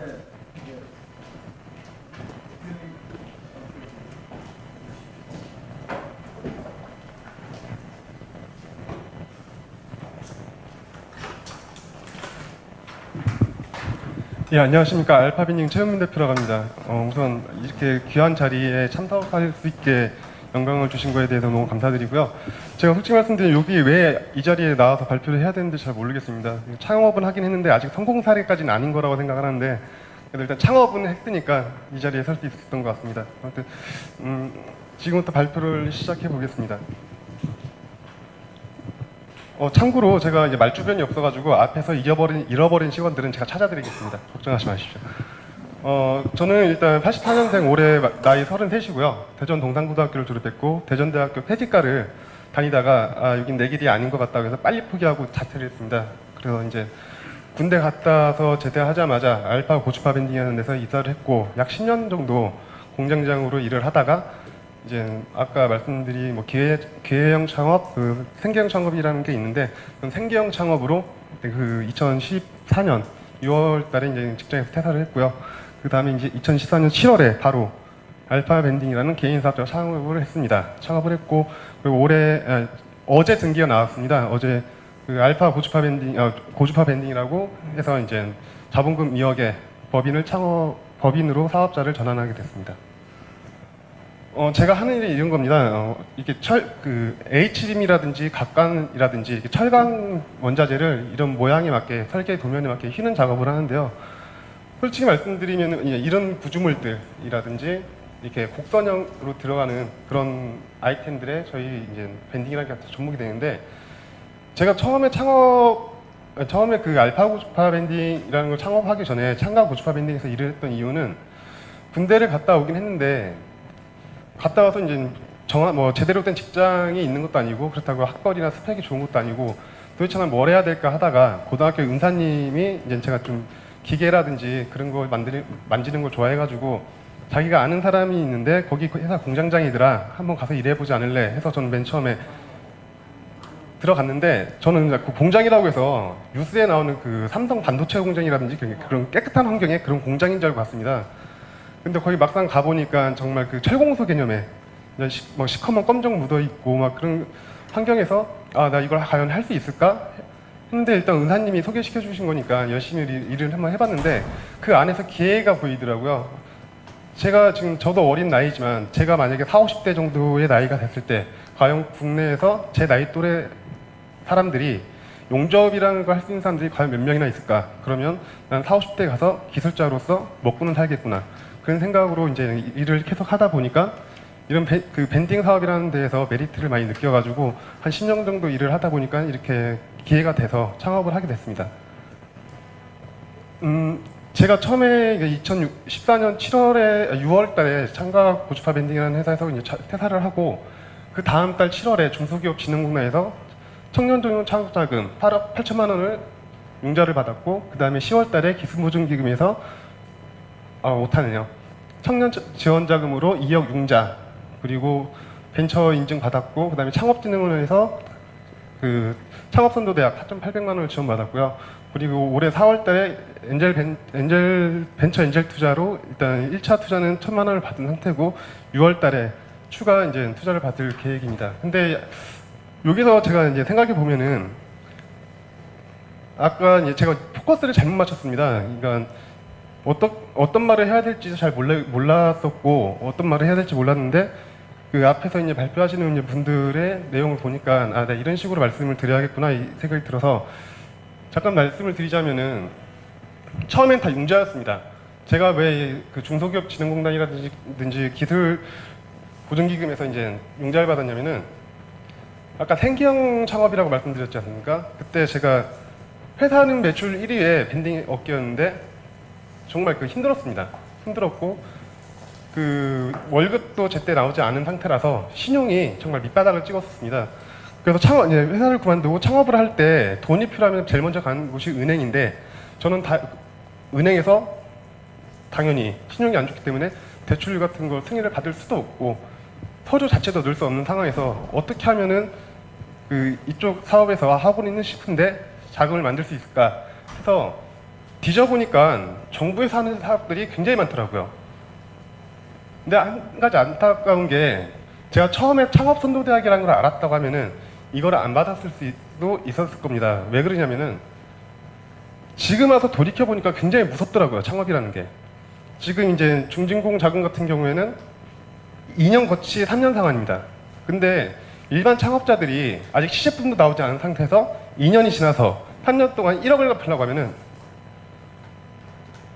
속된 말로 제가 지금 그 2014년도 7월 달에 같이 받은 그 사업 그러니까 파트너는 아니고 같이 이 자금을 받았던 사람들이 한 21명 정도 되는데 지금 다행히 연락되는 사람들이 15명 정도. 그 나머지 6명은 연락도 안 되고 한마디로 신용불량자가 돼 있는 겁니다. 만약에 그 사람들한테 창업선도대학이라든지 이런 프로그램에서 같이 아이템에 대해서 같이 검증받고 같이 사업을 같이 했다고 하면은 아마 그 정도까지 리스크는 크지 않았다고 생각하는데 융자를 받아서 사업을 한다는 거는 정말 위험한 일이라고 생각이 되는데 다행히 저는 창업선도대학을 알게 되었고 지원을 받았고 그 안에서 한밭대학교에서 그 같이 진행하면서 한밭대학교 아이템 검증 프로그램이라는 걸 같이 이제 교육을 받았습니다. 그 교육을 받기 전에는 정말 그 총 한 자를 들고 전쟁터에 나갔다고 하면은 한밭대학교에서 이제 그 교육을 받으면서 중대가 만들었다고 생각이 됩니다. 같이 해줄 수 있는 사람들이 있고 총알이 없을 때 지원해줄 수 있는 투자자들이 생겼고 그래서 처음에는 일반 철공소에 조만한 밴딩 회사를 하려고 했는데 지금 많이 그림 자체가 많이 커져가지고 좀 더 확장시켜서 더 큰 사업 모델로 비즈니스 모델을 지금 만들려고 구축을 하고 있습니다.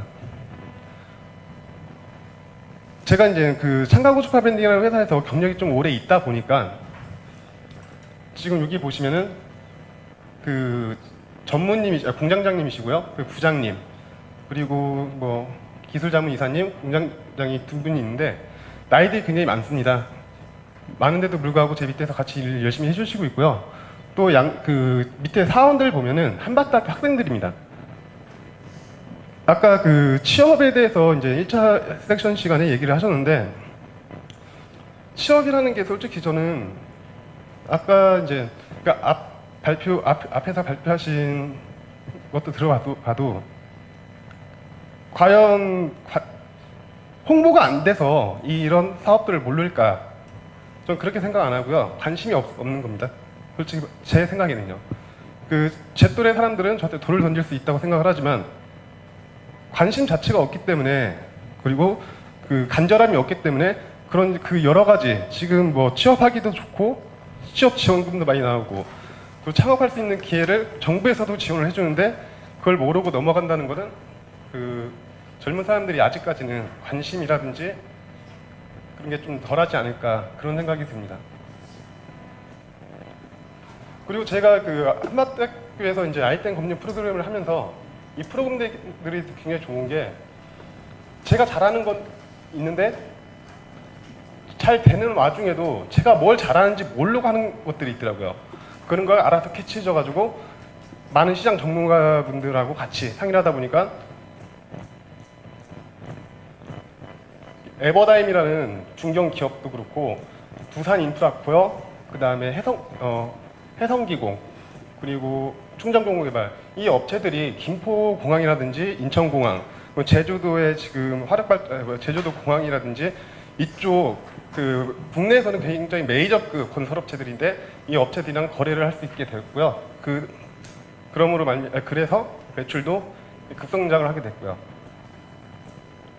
그래서 제 생각에는 창업이라는 게 굉장히 좋긴 하지만 약간 제 나름대로 제 개인적인 생각인데 순서를 만든다고 하면은 일단 창업선도대학이라는 데서 아이템 검증을 받고 교육을 받은 후에 만약에 그 아이템에 대해서 좀 더 많은 투자라든지 그런 게 필요하다고 하면은 그때 가서 기술보증금이 됐든 줌진공이 됐든 청년 창업 자금이라는 거, 그 전용 창업 자금이라는 거를 하나의 그 시스템화해서 여러 가지 뭐 중기청에서도 하고 뭐 중소기업, 중기청, 뭐 기술보증기금, 뭐 창업진흥원 여러 군데서 할 게 아니고 한 군데서 주관을 해가지고 순차적으로 망하지 않게끔 관리를 해주는 것도 굉장히 제 입장에서는 필요하다고 생각하고 두서없이 말씀드렸는데 이상으로 발표를 마치겠습니다.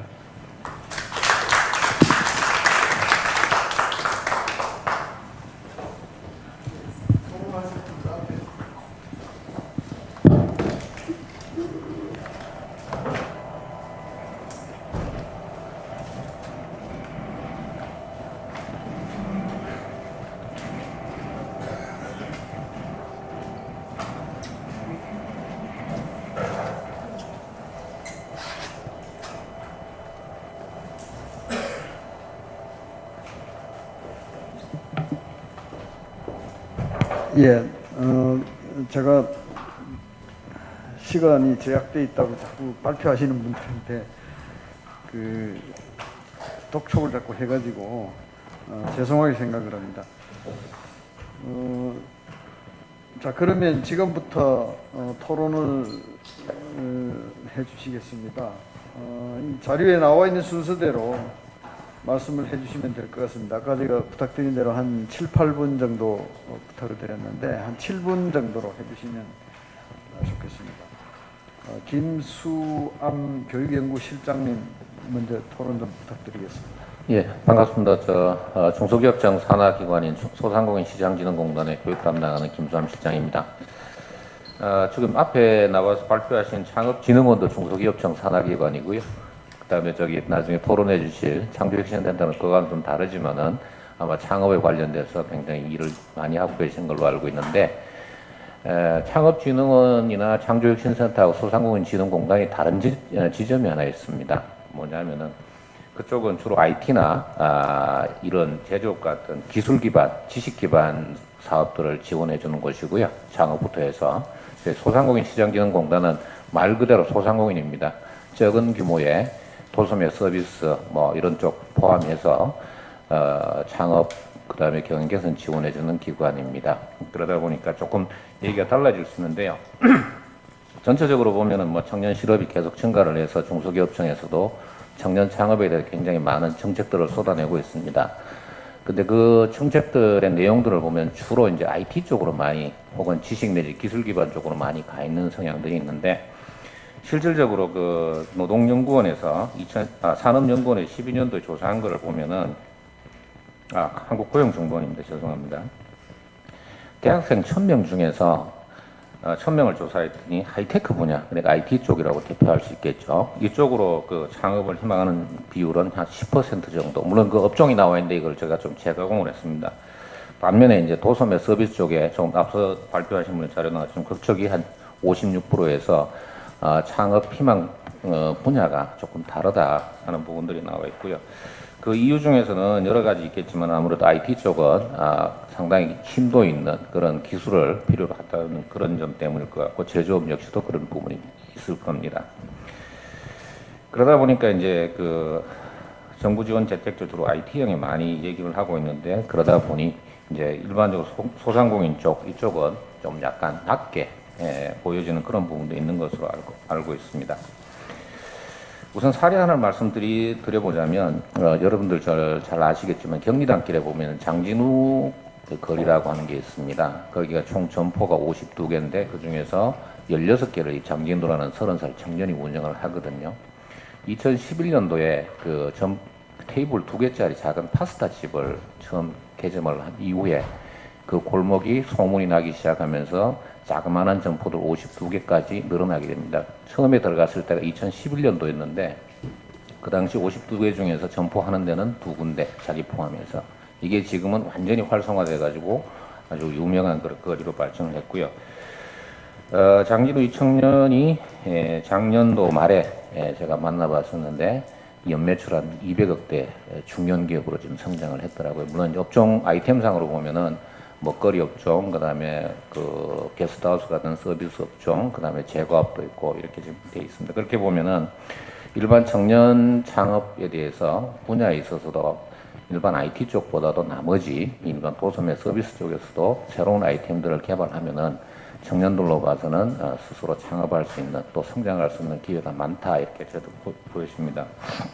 일부 이제 뭐 우리 국내 자영업자가 많다는 얘기도 하고 있지만은 우리 시장 경제에 있어가지고 새로운 아이템을 가지고 자영업 시장에 뛰어들어 성공한다는 그 나름대로 가치도 있고 또 하나는 이제 신규로 베이비 부모 세대들이 은퇴하면서 들어오면서 창업하는 분야도 주로 그쪽인데 새로운 아이템에 대한 관심 유도하는 그런 차원에서도 의미는 있다고 생각을 합니다.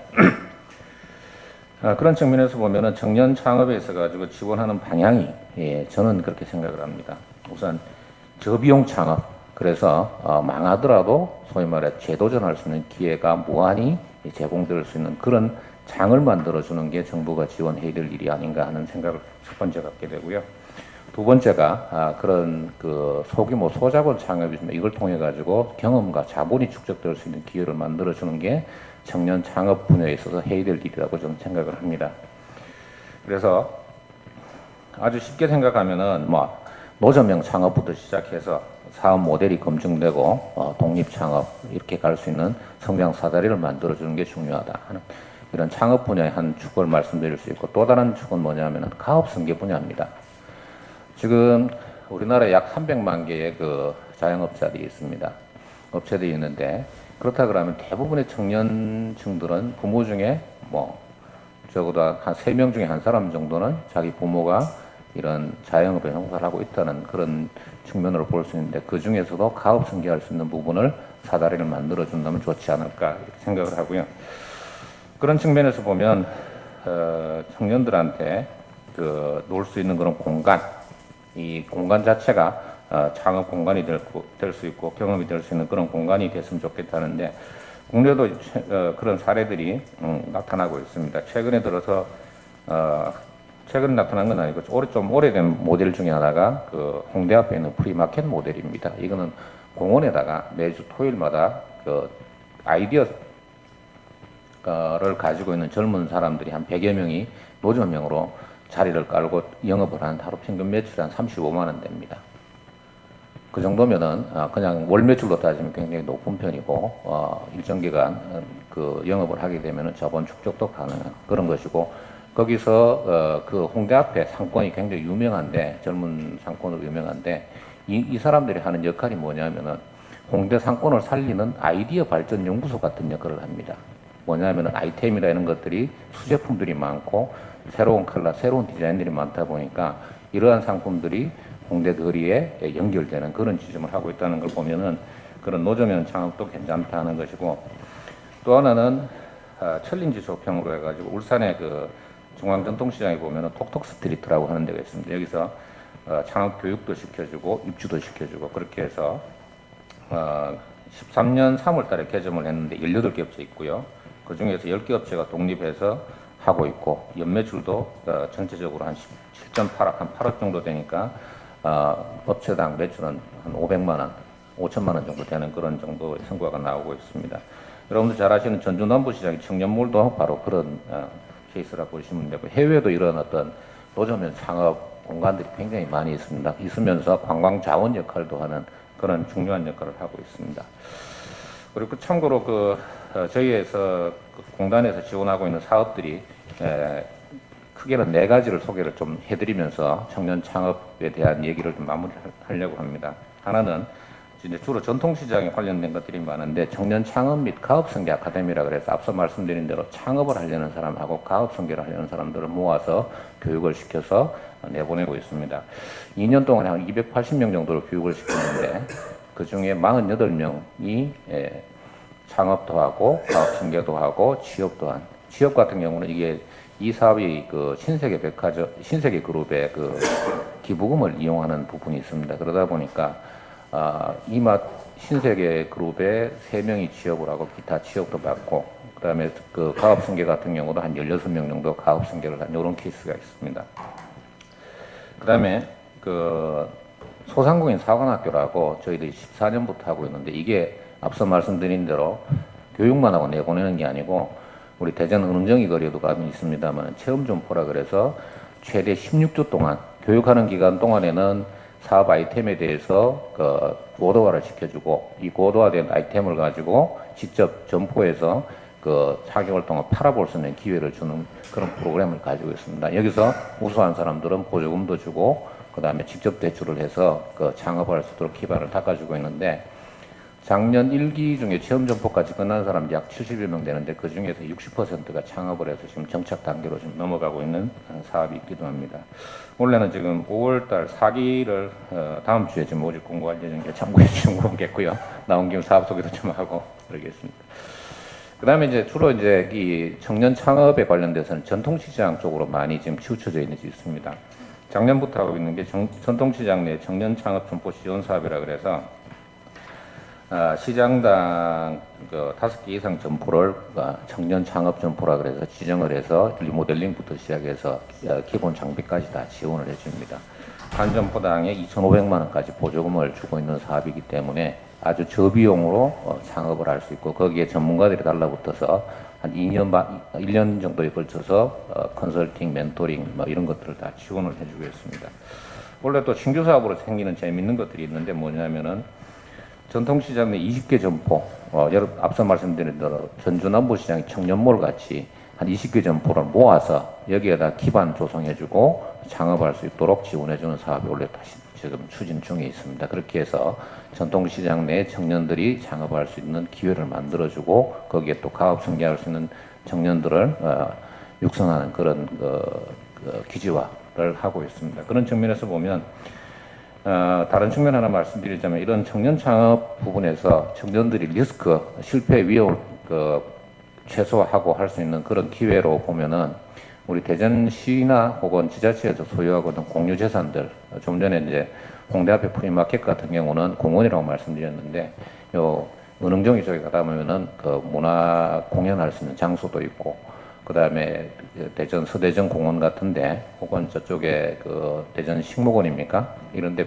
공터가 많이 있습니다. 여기를 좋은 그런 노점형 창업을 할 수 있는 공간으로 만들어주고 아이템을 구성을 해주고 하면은 청년들이 적은 비용, 제가 생각하는 거는 청년들이 창업해서 실패하더라도 재기하는데 전혀 문제 없는 거는 100만 원 정도로 보거든요. 그 정도로 해서 창업하고 체험할 수 있는 공간을 기회를 마련해 준다면은 적은 비용으로 창업해서 경험과 자본을 축적할 수 있는 기회, 그 후에 본격적으로 창업할 수 있는 길, 이렇게 되면 좋을 것 같고, 또 하나는 나머지 공유재산 중에서 활용할 수 있는 것들이 많을 겁니다. 그런 걸 활용을 하면은 지금 대학생들 창업을 촉진할 수 있는 그런 기회가 되지 않을까 생각합니다. 말이 길었습니다. 고맙습니다. 그럼 또 두 번째로 대도비노폴리스 박창구 수석 부회장님 토론 부탁드리겠습니다. 저는 이런 모임을 할 때마다 아쉬운 거가 이 벤처 창업에 대한 정부 돈이 이렇게 많이 투입되는데 창업자는 직접 창업을 했거나 창업에 성공한 사람들이 말할 기회는 거의 없다는 거. 그래서 계속 되풀이가 되고 그리고 각자 하고 있는 걸 그냥 되풀이가 하면 이게 전문가 대토론회의 의미가 있는가? 저는 오늘 일부러 발제를 한 얘기를 다 듣고 이제 그 얘기에 대해서 토론을 하기 위해서 왔기 때문에 열심히 발제한 걸 들었어요. 제가 생각한 것보다는 굉장히 양현석 교수님께서 실전에 가까운 말씀을 해주셨는데, 이제 소상공인에 대해서는 저는 굉장히 긍정적으로 봅니다. 소상공인은 어떤 면에서 긍정적으로 보느냐 하면, 사실은 벤처라는 거는 이게 멘탈부터 출발하거든요. 현장에 뛰어드는 거는 굉장히 좋은 면이 많아요. 하지만 문제점은 뭐냐면 장기적인 그들의 미래 생활에 대한 고민은 해야 된다. 뛰어들게 하고 나서, 여러분 뭐 그때 청년들 농업에 종사하게 하고 나서 비닐하우스 다 달라고 하니까 평생 실직자로 만들고 이런 것도 있잖아요.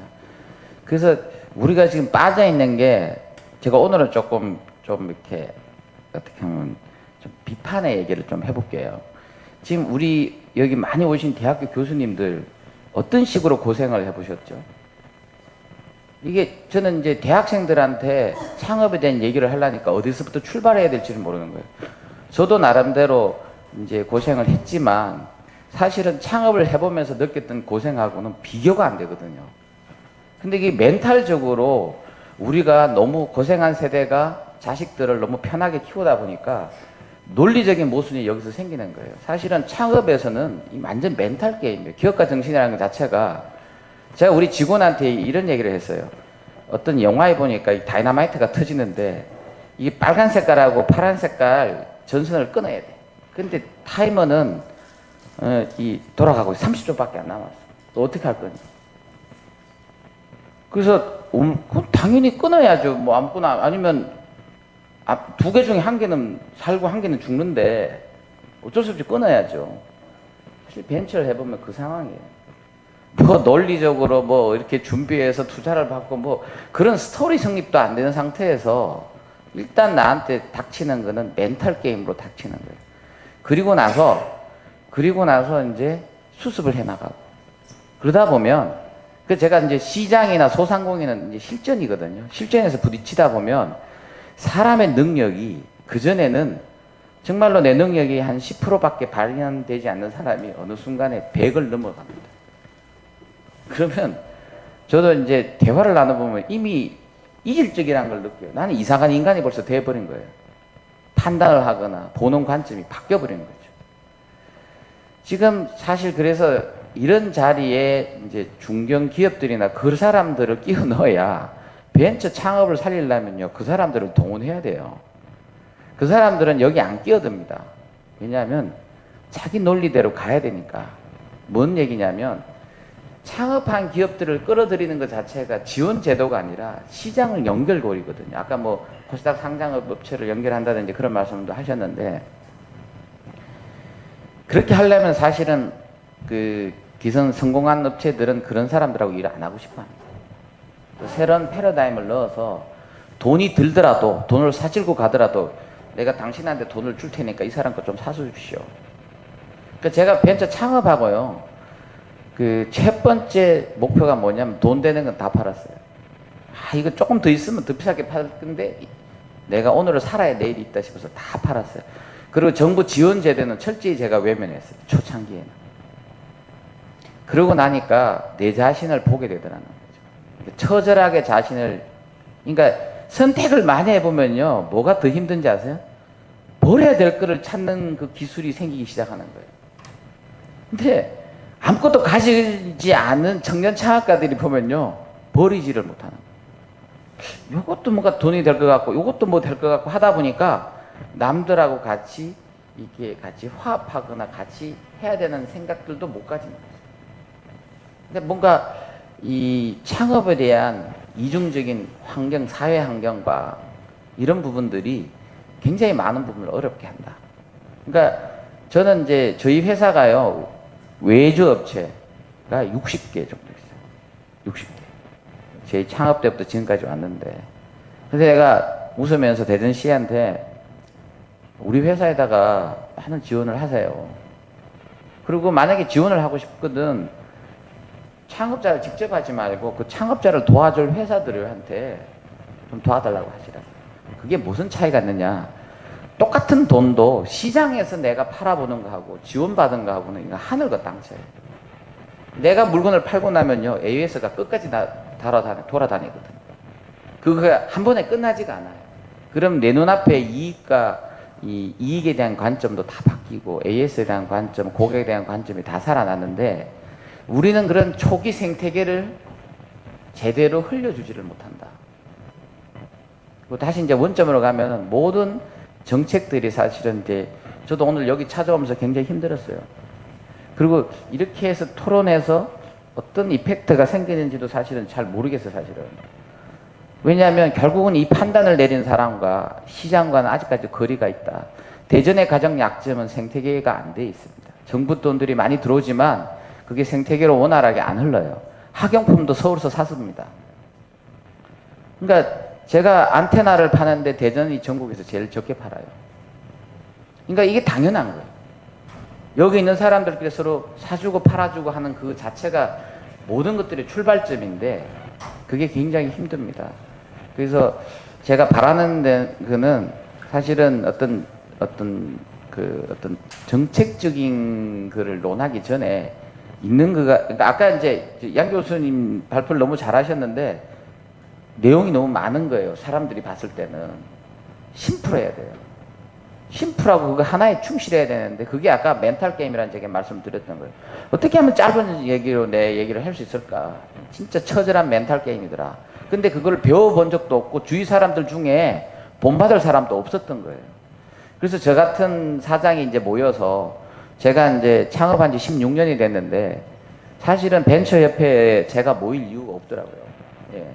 그래서 벤처협회에서 이 자리에 나온 거는 이런 얘기들을 전달하려고 나온 거예요. 그래서 다시 한번 아쉽지만 그런 자리가 더 많아야지 성공률을 높인다는 거죠. 그리고 그런 사람들을 끌어내야지 성공률을 높인다. 근데 그 사람들이 여기 와서 말할 자리나 기회가 없더라. 그런 말씀을 전하고 싶습니다. 예, 고맙습니다. 멘탈에 관한 말씀을 해주셨는데 사실은 청년들이 그런 걸 경험할 기회가 잘 없죠. 예. 자, 그다음 토론 또 해주시죠. 예. 김정근 대전 창조경제혁신센터 사업개발실을 맡고 있는 김성근입니다. 창조경제혁신센터가 만들어지고 제가 그 작년 7월에 조인을 했습니다. 사실 지금 앞서 발표해 주셨던 그 박청수 선생님 같은 경우에 16년 전부터 벤처를 해오셨고 그런데 저는 사실 벤처에 대한 경험, 스타트업에 대한 경험은 사실 없습니다. 그렇지만 한 1년 남짓 이제 초기 창업자 또는 한 1년 미만의 아주 초기 창업자나 예비 창업자를 이제 발굴하고 그다음에 육성 지원하는 사업을 맡으면서 느낀 바가 있어서 거기에 대해서 이제 간단하게 말씀드리겠습니다. 지금 오늘 주제가 청년 취업과 청년 창업이라는 그런 주제고 이제 앞서 세션에서 청년 취업에 관련된 그 발제와 토론이 있었고요. 창업, 이번 세션은 창업인데 취업과 창업은 얼핏 비슷한 것 같지만은 목적이 선호가 조금 다르다고 생각이 듭니다. 취업의 경우에는 어떻게 보면은 이제 고용을 창출하고 일자리를 만드는, 특히 청년 취업의 경우에는 고용을 창출하는 그런 부분이 있고, 창업은 어떻게 보면은 산업을 하나 새로 만든다든가 사업을 아주 부가가치가 높은 사업을 하나 만드는 그런 일이고, 창업 후에 파급 효과나 안 그러면 장기적인 어떤 효과로 이제 고용을 대단위로 창출할 수 있는 형태라고 생각이 듭니다. 많은 경우에 이제 창업의 률을 보니까 아까 양현석 교수님 말씀대로 2010년대 이후에 지금 이제 청년 창업의 경우에는 저도 깜짝 놀랄 정도로 준비가 좀 덜 돼 있어요. 기술이나 아이템은 가지고 있는데 사업이나 산업에 대한 관점들이 없습니다.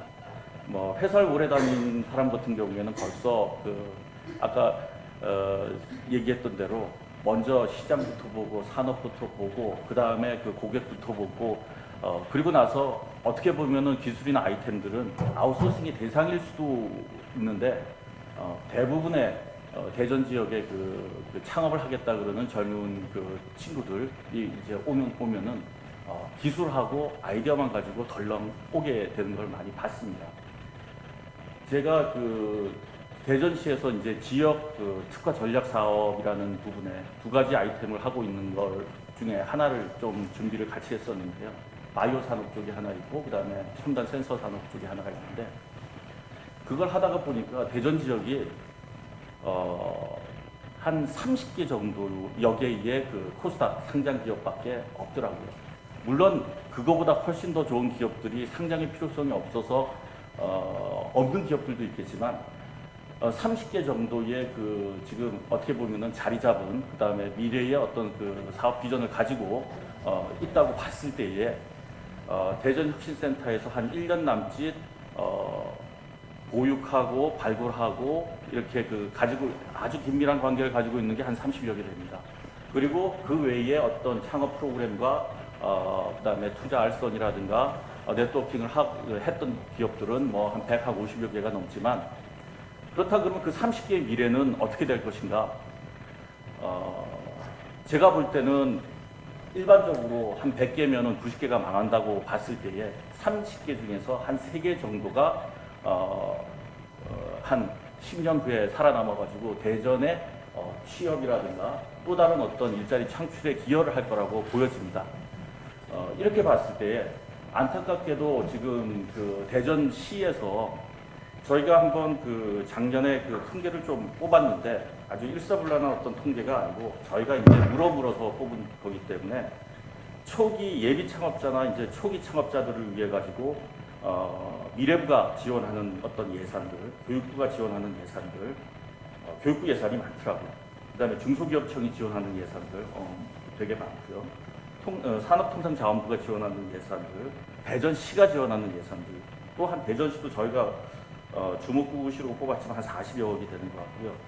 근데 토탈 저희가 한번 봤을 때는 300몇억 정도가 초기 예비 창업자나 초기 창업자들을 위해서 지원하는 예산인데 아까 이제 앞서서도 이제 발표자분들이나 이제 토론자 분들께서 말씀드렸듯이 취업 세션에서도 얘기했지만은 컨트롤 타워가 너무나 부재한 것 같습니다. 그리고 마구 이제 자금이 이제 뿌려지는 듯한 그런 느낌이 들었는데 이 30개의 유망한 어떤 기업을 만들어내기 위해서 실제적으로 좀 제일 필요한 것들은 조금 아까 양현석 교수님 말씀하셨을 때 인상 깊었지만은 어떤 사업 경험이나 실질적인 어떤 멘토링이나 또 판로를 좀 개척해 줄 수 있는 어떤 네트워킹이나 실제 컨텐츠가 좀 공급이 돼야 되지 않겠는가.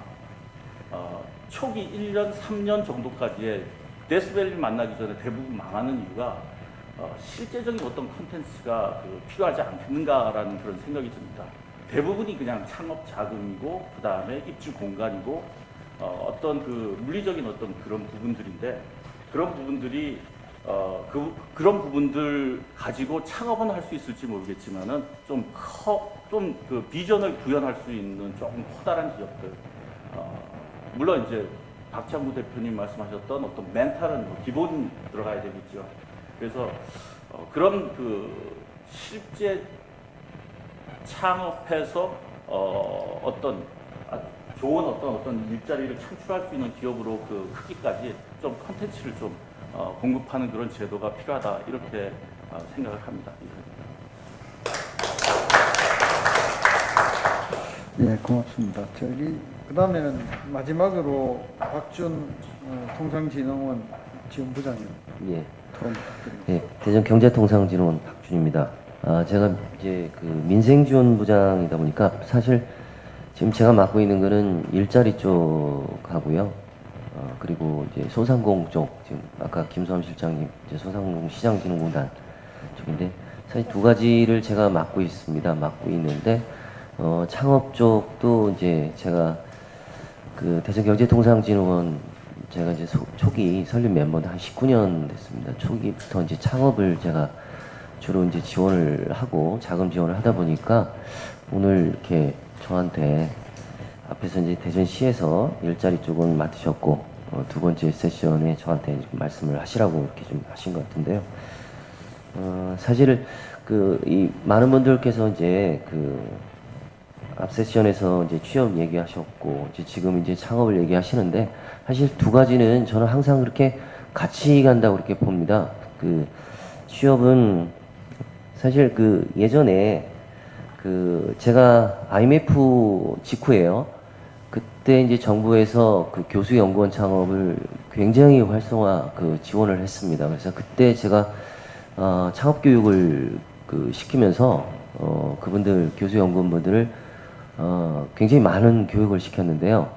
일주일 하면은 매일 한 400명씩 이렇게 오셨었어요. 그때 당시에 이제 굉장한 그때 IMF 때니까 아무래도 이제 여러 가지 불안한 그런 부분들도 있었고요. 그래서 굉장한 그런 사회적인 그런 창업붐이 일어났었고요. 지금 현재 또 이제 창업이 이렇게 이슈화되는 거, 또 취업이 이슈화되는 것들이 아무래도 이제 대학생들 같은 경우는 이제 여러 가지 취업 불안이라든가 또 이제 시니어들 또 그리고 현재 지금 다니고 있는 부모 세대들 같은 경우는 고용 불안이라든가 이런 것들이 있기 때문에 아무래도 이제 다시 한번 또 이제 창업에 대해서 굉장히 이제 관심을 갖고 이렇게 하는데 사실 이 창업이 제가 초창기 그때 창업을 맡으면서 담당을 하면서 지켜본 그런 저는 이제 대전 기업들만 이제 대상으로 지원을 하고 있습니다만 그때 당시 저하고 만난 분들이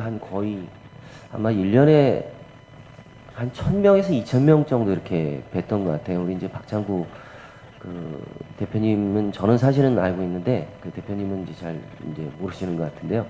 굉장히 많은 분들을 제가 만났었어요. 그때. 그래서 지금도 이제 연락이 계속되는 그런 분들 많은 그런 기업인들이 있지만 잘 되신 분들이야 너무나 좋은 그런 기회가 돼서 사회를 또 그리고 지역을 위해서 이제 많은 일들을 하시는데 그동안 많은 분들이 또 잊혀져 갑니다. 그때 당시 교수 연구원 창업하셨다가 다시 돌아가신 분들도 많고요.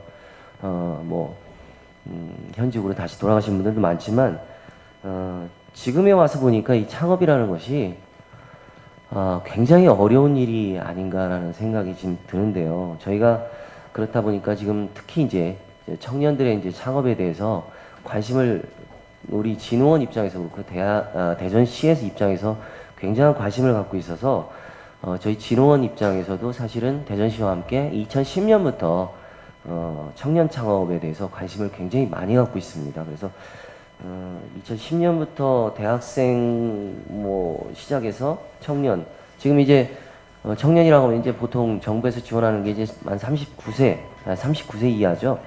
그리고 이제 또 지금 현재 이제 저희들이 초기 창업자라든가 또 초기 창업자가 이제 창업을 해서 지속형 이렇게 지원하는 그런 것들이 있는데 이 부분들에서 굉장히 저희들이 굉장히 많은 관심을 갖고 있습니다. 그래서 저희가 지금 데이터를 잠깐 좀 제가 가지고 왔었는데요. 사실 2010년 이후에 창업 지원을 저희가 진흥원에서 했는데 창업 지원을 한 744명에 대해서 창업 지원을 했었습니다.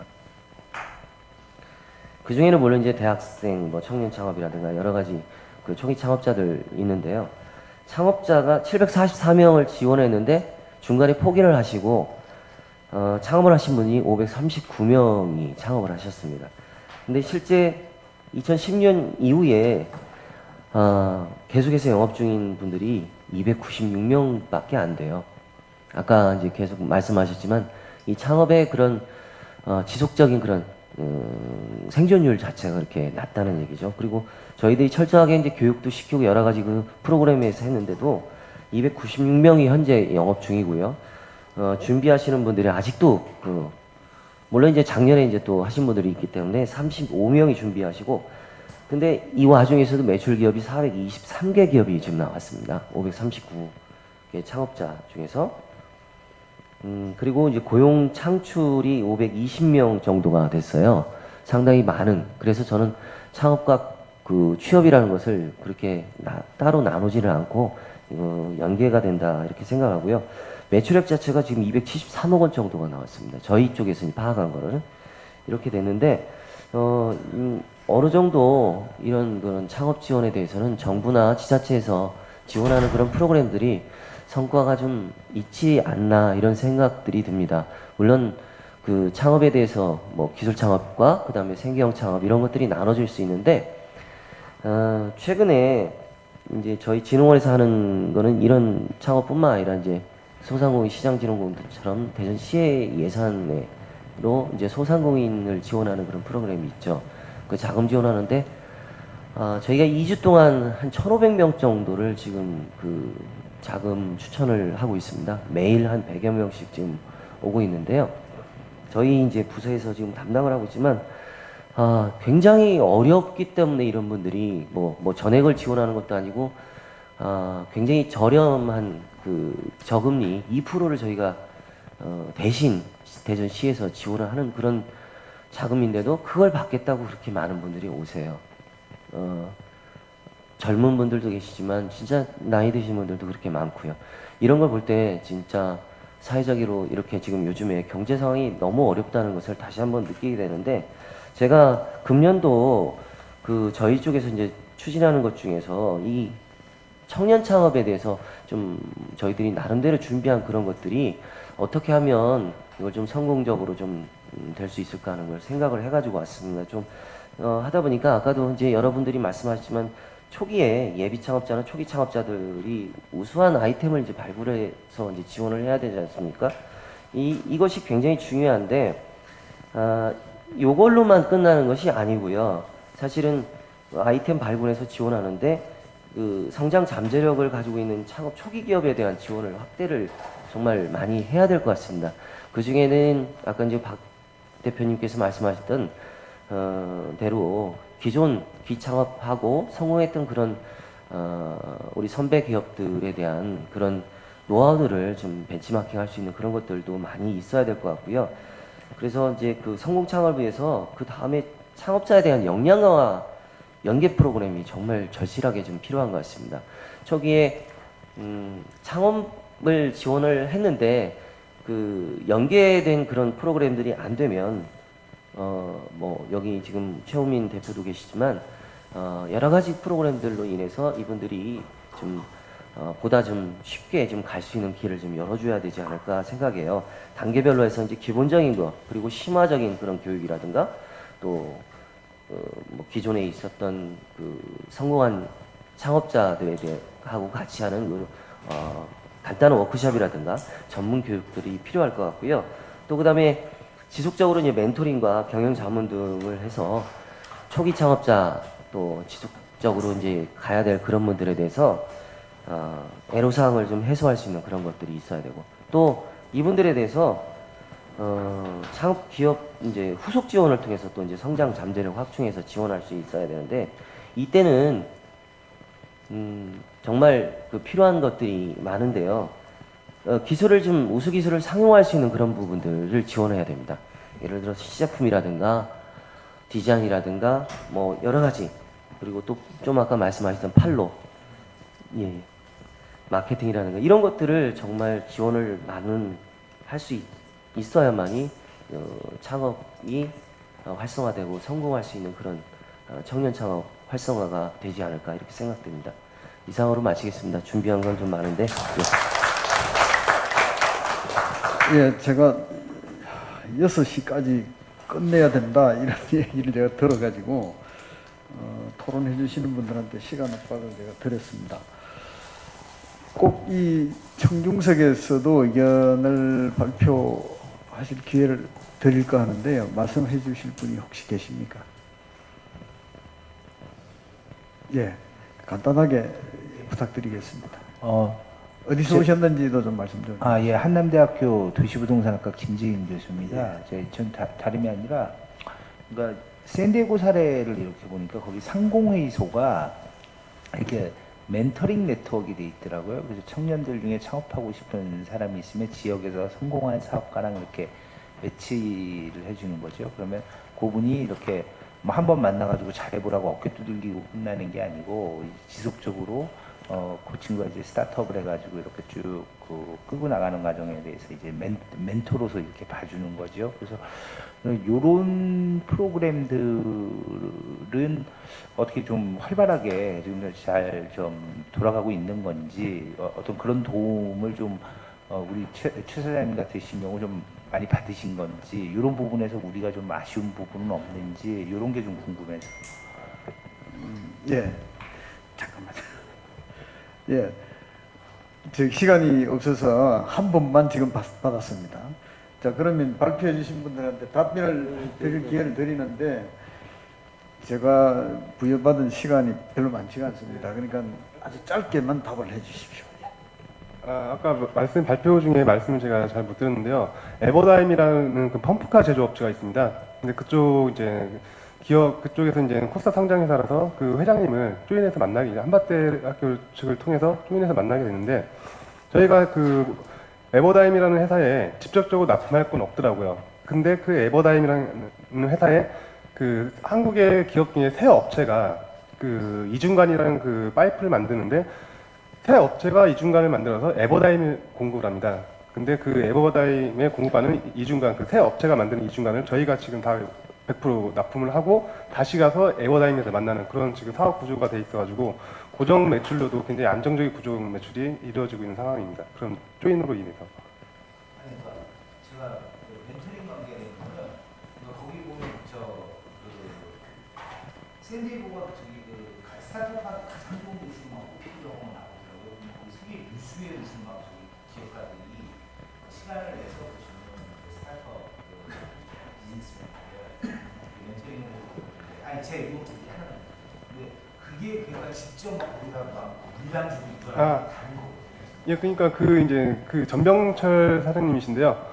그 사장님도 이제 주기적으로 만남을 갖고 있고 사업하면서 어려운 점이라든지 일단 선배 기업이다 보니까 저한테 어려운 거라든지 그런 자문도 많이 도와주시고 그리고 그 교수님들 자체가 그쪽 그 시장 전문가분들이세요. 그래서 시간 날 때마다 찾아가가지고 멘토링 받고 그 세금 같은 것도 제가 하는 것보다 그 전문가분들이 교수님들이 있으니까 도움을 많이 받고 있는 상황입니다.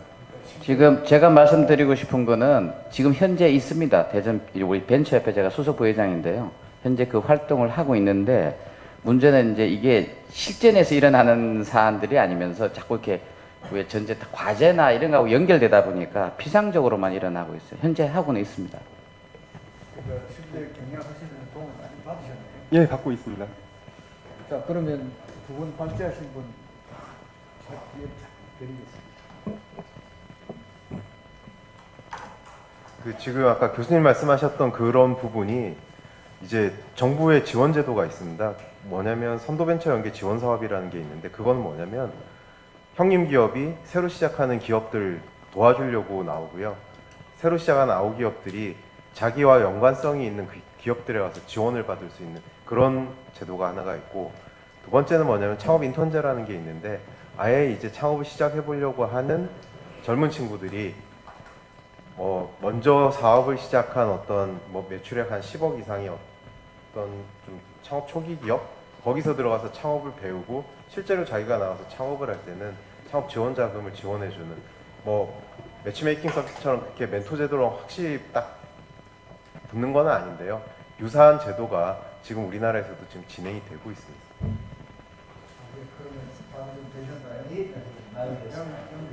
네, 저는 오늘 아까 조언 와서 많이 배우고 갑니다. 어쨌든 심플하게 좀 하겠습니다. 내용이 심플하게 한마디만 하면요. 지금 말씀하신 건 샌디에고의 커넥트 프로그램입니다. 그 커넥트 프로그램을 바로 지금 받아서 한 게 이노폴리스 캠퍼스 사업이고요. 저는 오늘 박장관 대표님이 말씀하신 것 중에 바로 지금 저희가 교수가 아닌 실전에서 실제로 뛰고 있는 게 뭐냐면 사업을 해본 분들이 사업할 사람을 도와주라는 프로그램이고 그냥 어깨 두드려 주는 게 아니라 했으면 당신부터 마중물 투자해라 라는 컨셉을 만든 게 최근에 엔젤 매칭 펀드라는 걸 또 투자 컨셉으로 들어가 있습니다. 굉장히 제도는 많이 발전하고 있어요. 그런데 아까 박정호 대표님 말이 상당히 와닿는 거는 그걸 할 분들이 많이 떨어져 있다는 거 서로. 이걸 묶어주는 게 이런 포럼의 역할인데 오늘 그런 분들이 좀 더 왔더라면 하는 아쉬움은 분명히 있습니다. 다음번에 우리 포럼 할 때 그런 분들이 오면 저는 분명하게 좋은 얘기가 나올 것 같고요. 하나는 딱 대학에서 왔기 때문에 교수가 아닌 창업의 현장에 있는 사람으로서요. 대학이 유일하게 할 게 하나 있습니다. 시장에 나오면 실패하면 전부 다 돈 잃고 크게 다칩니다. 근데 대학에서 할 수 있는 게요. 자유로운 실패를 하게 하는 테스트베드가 되어야 됩니다.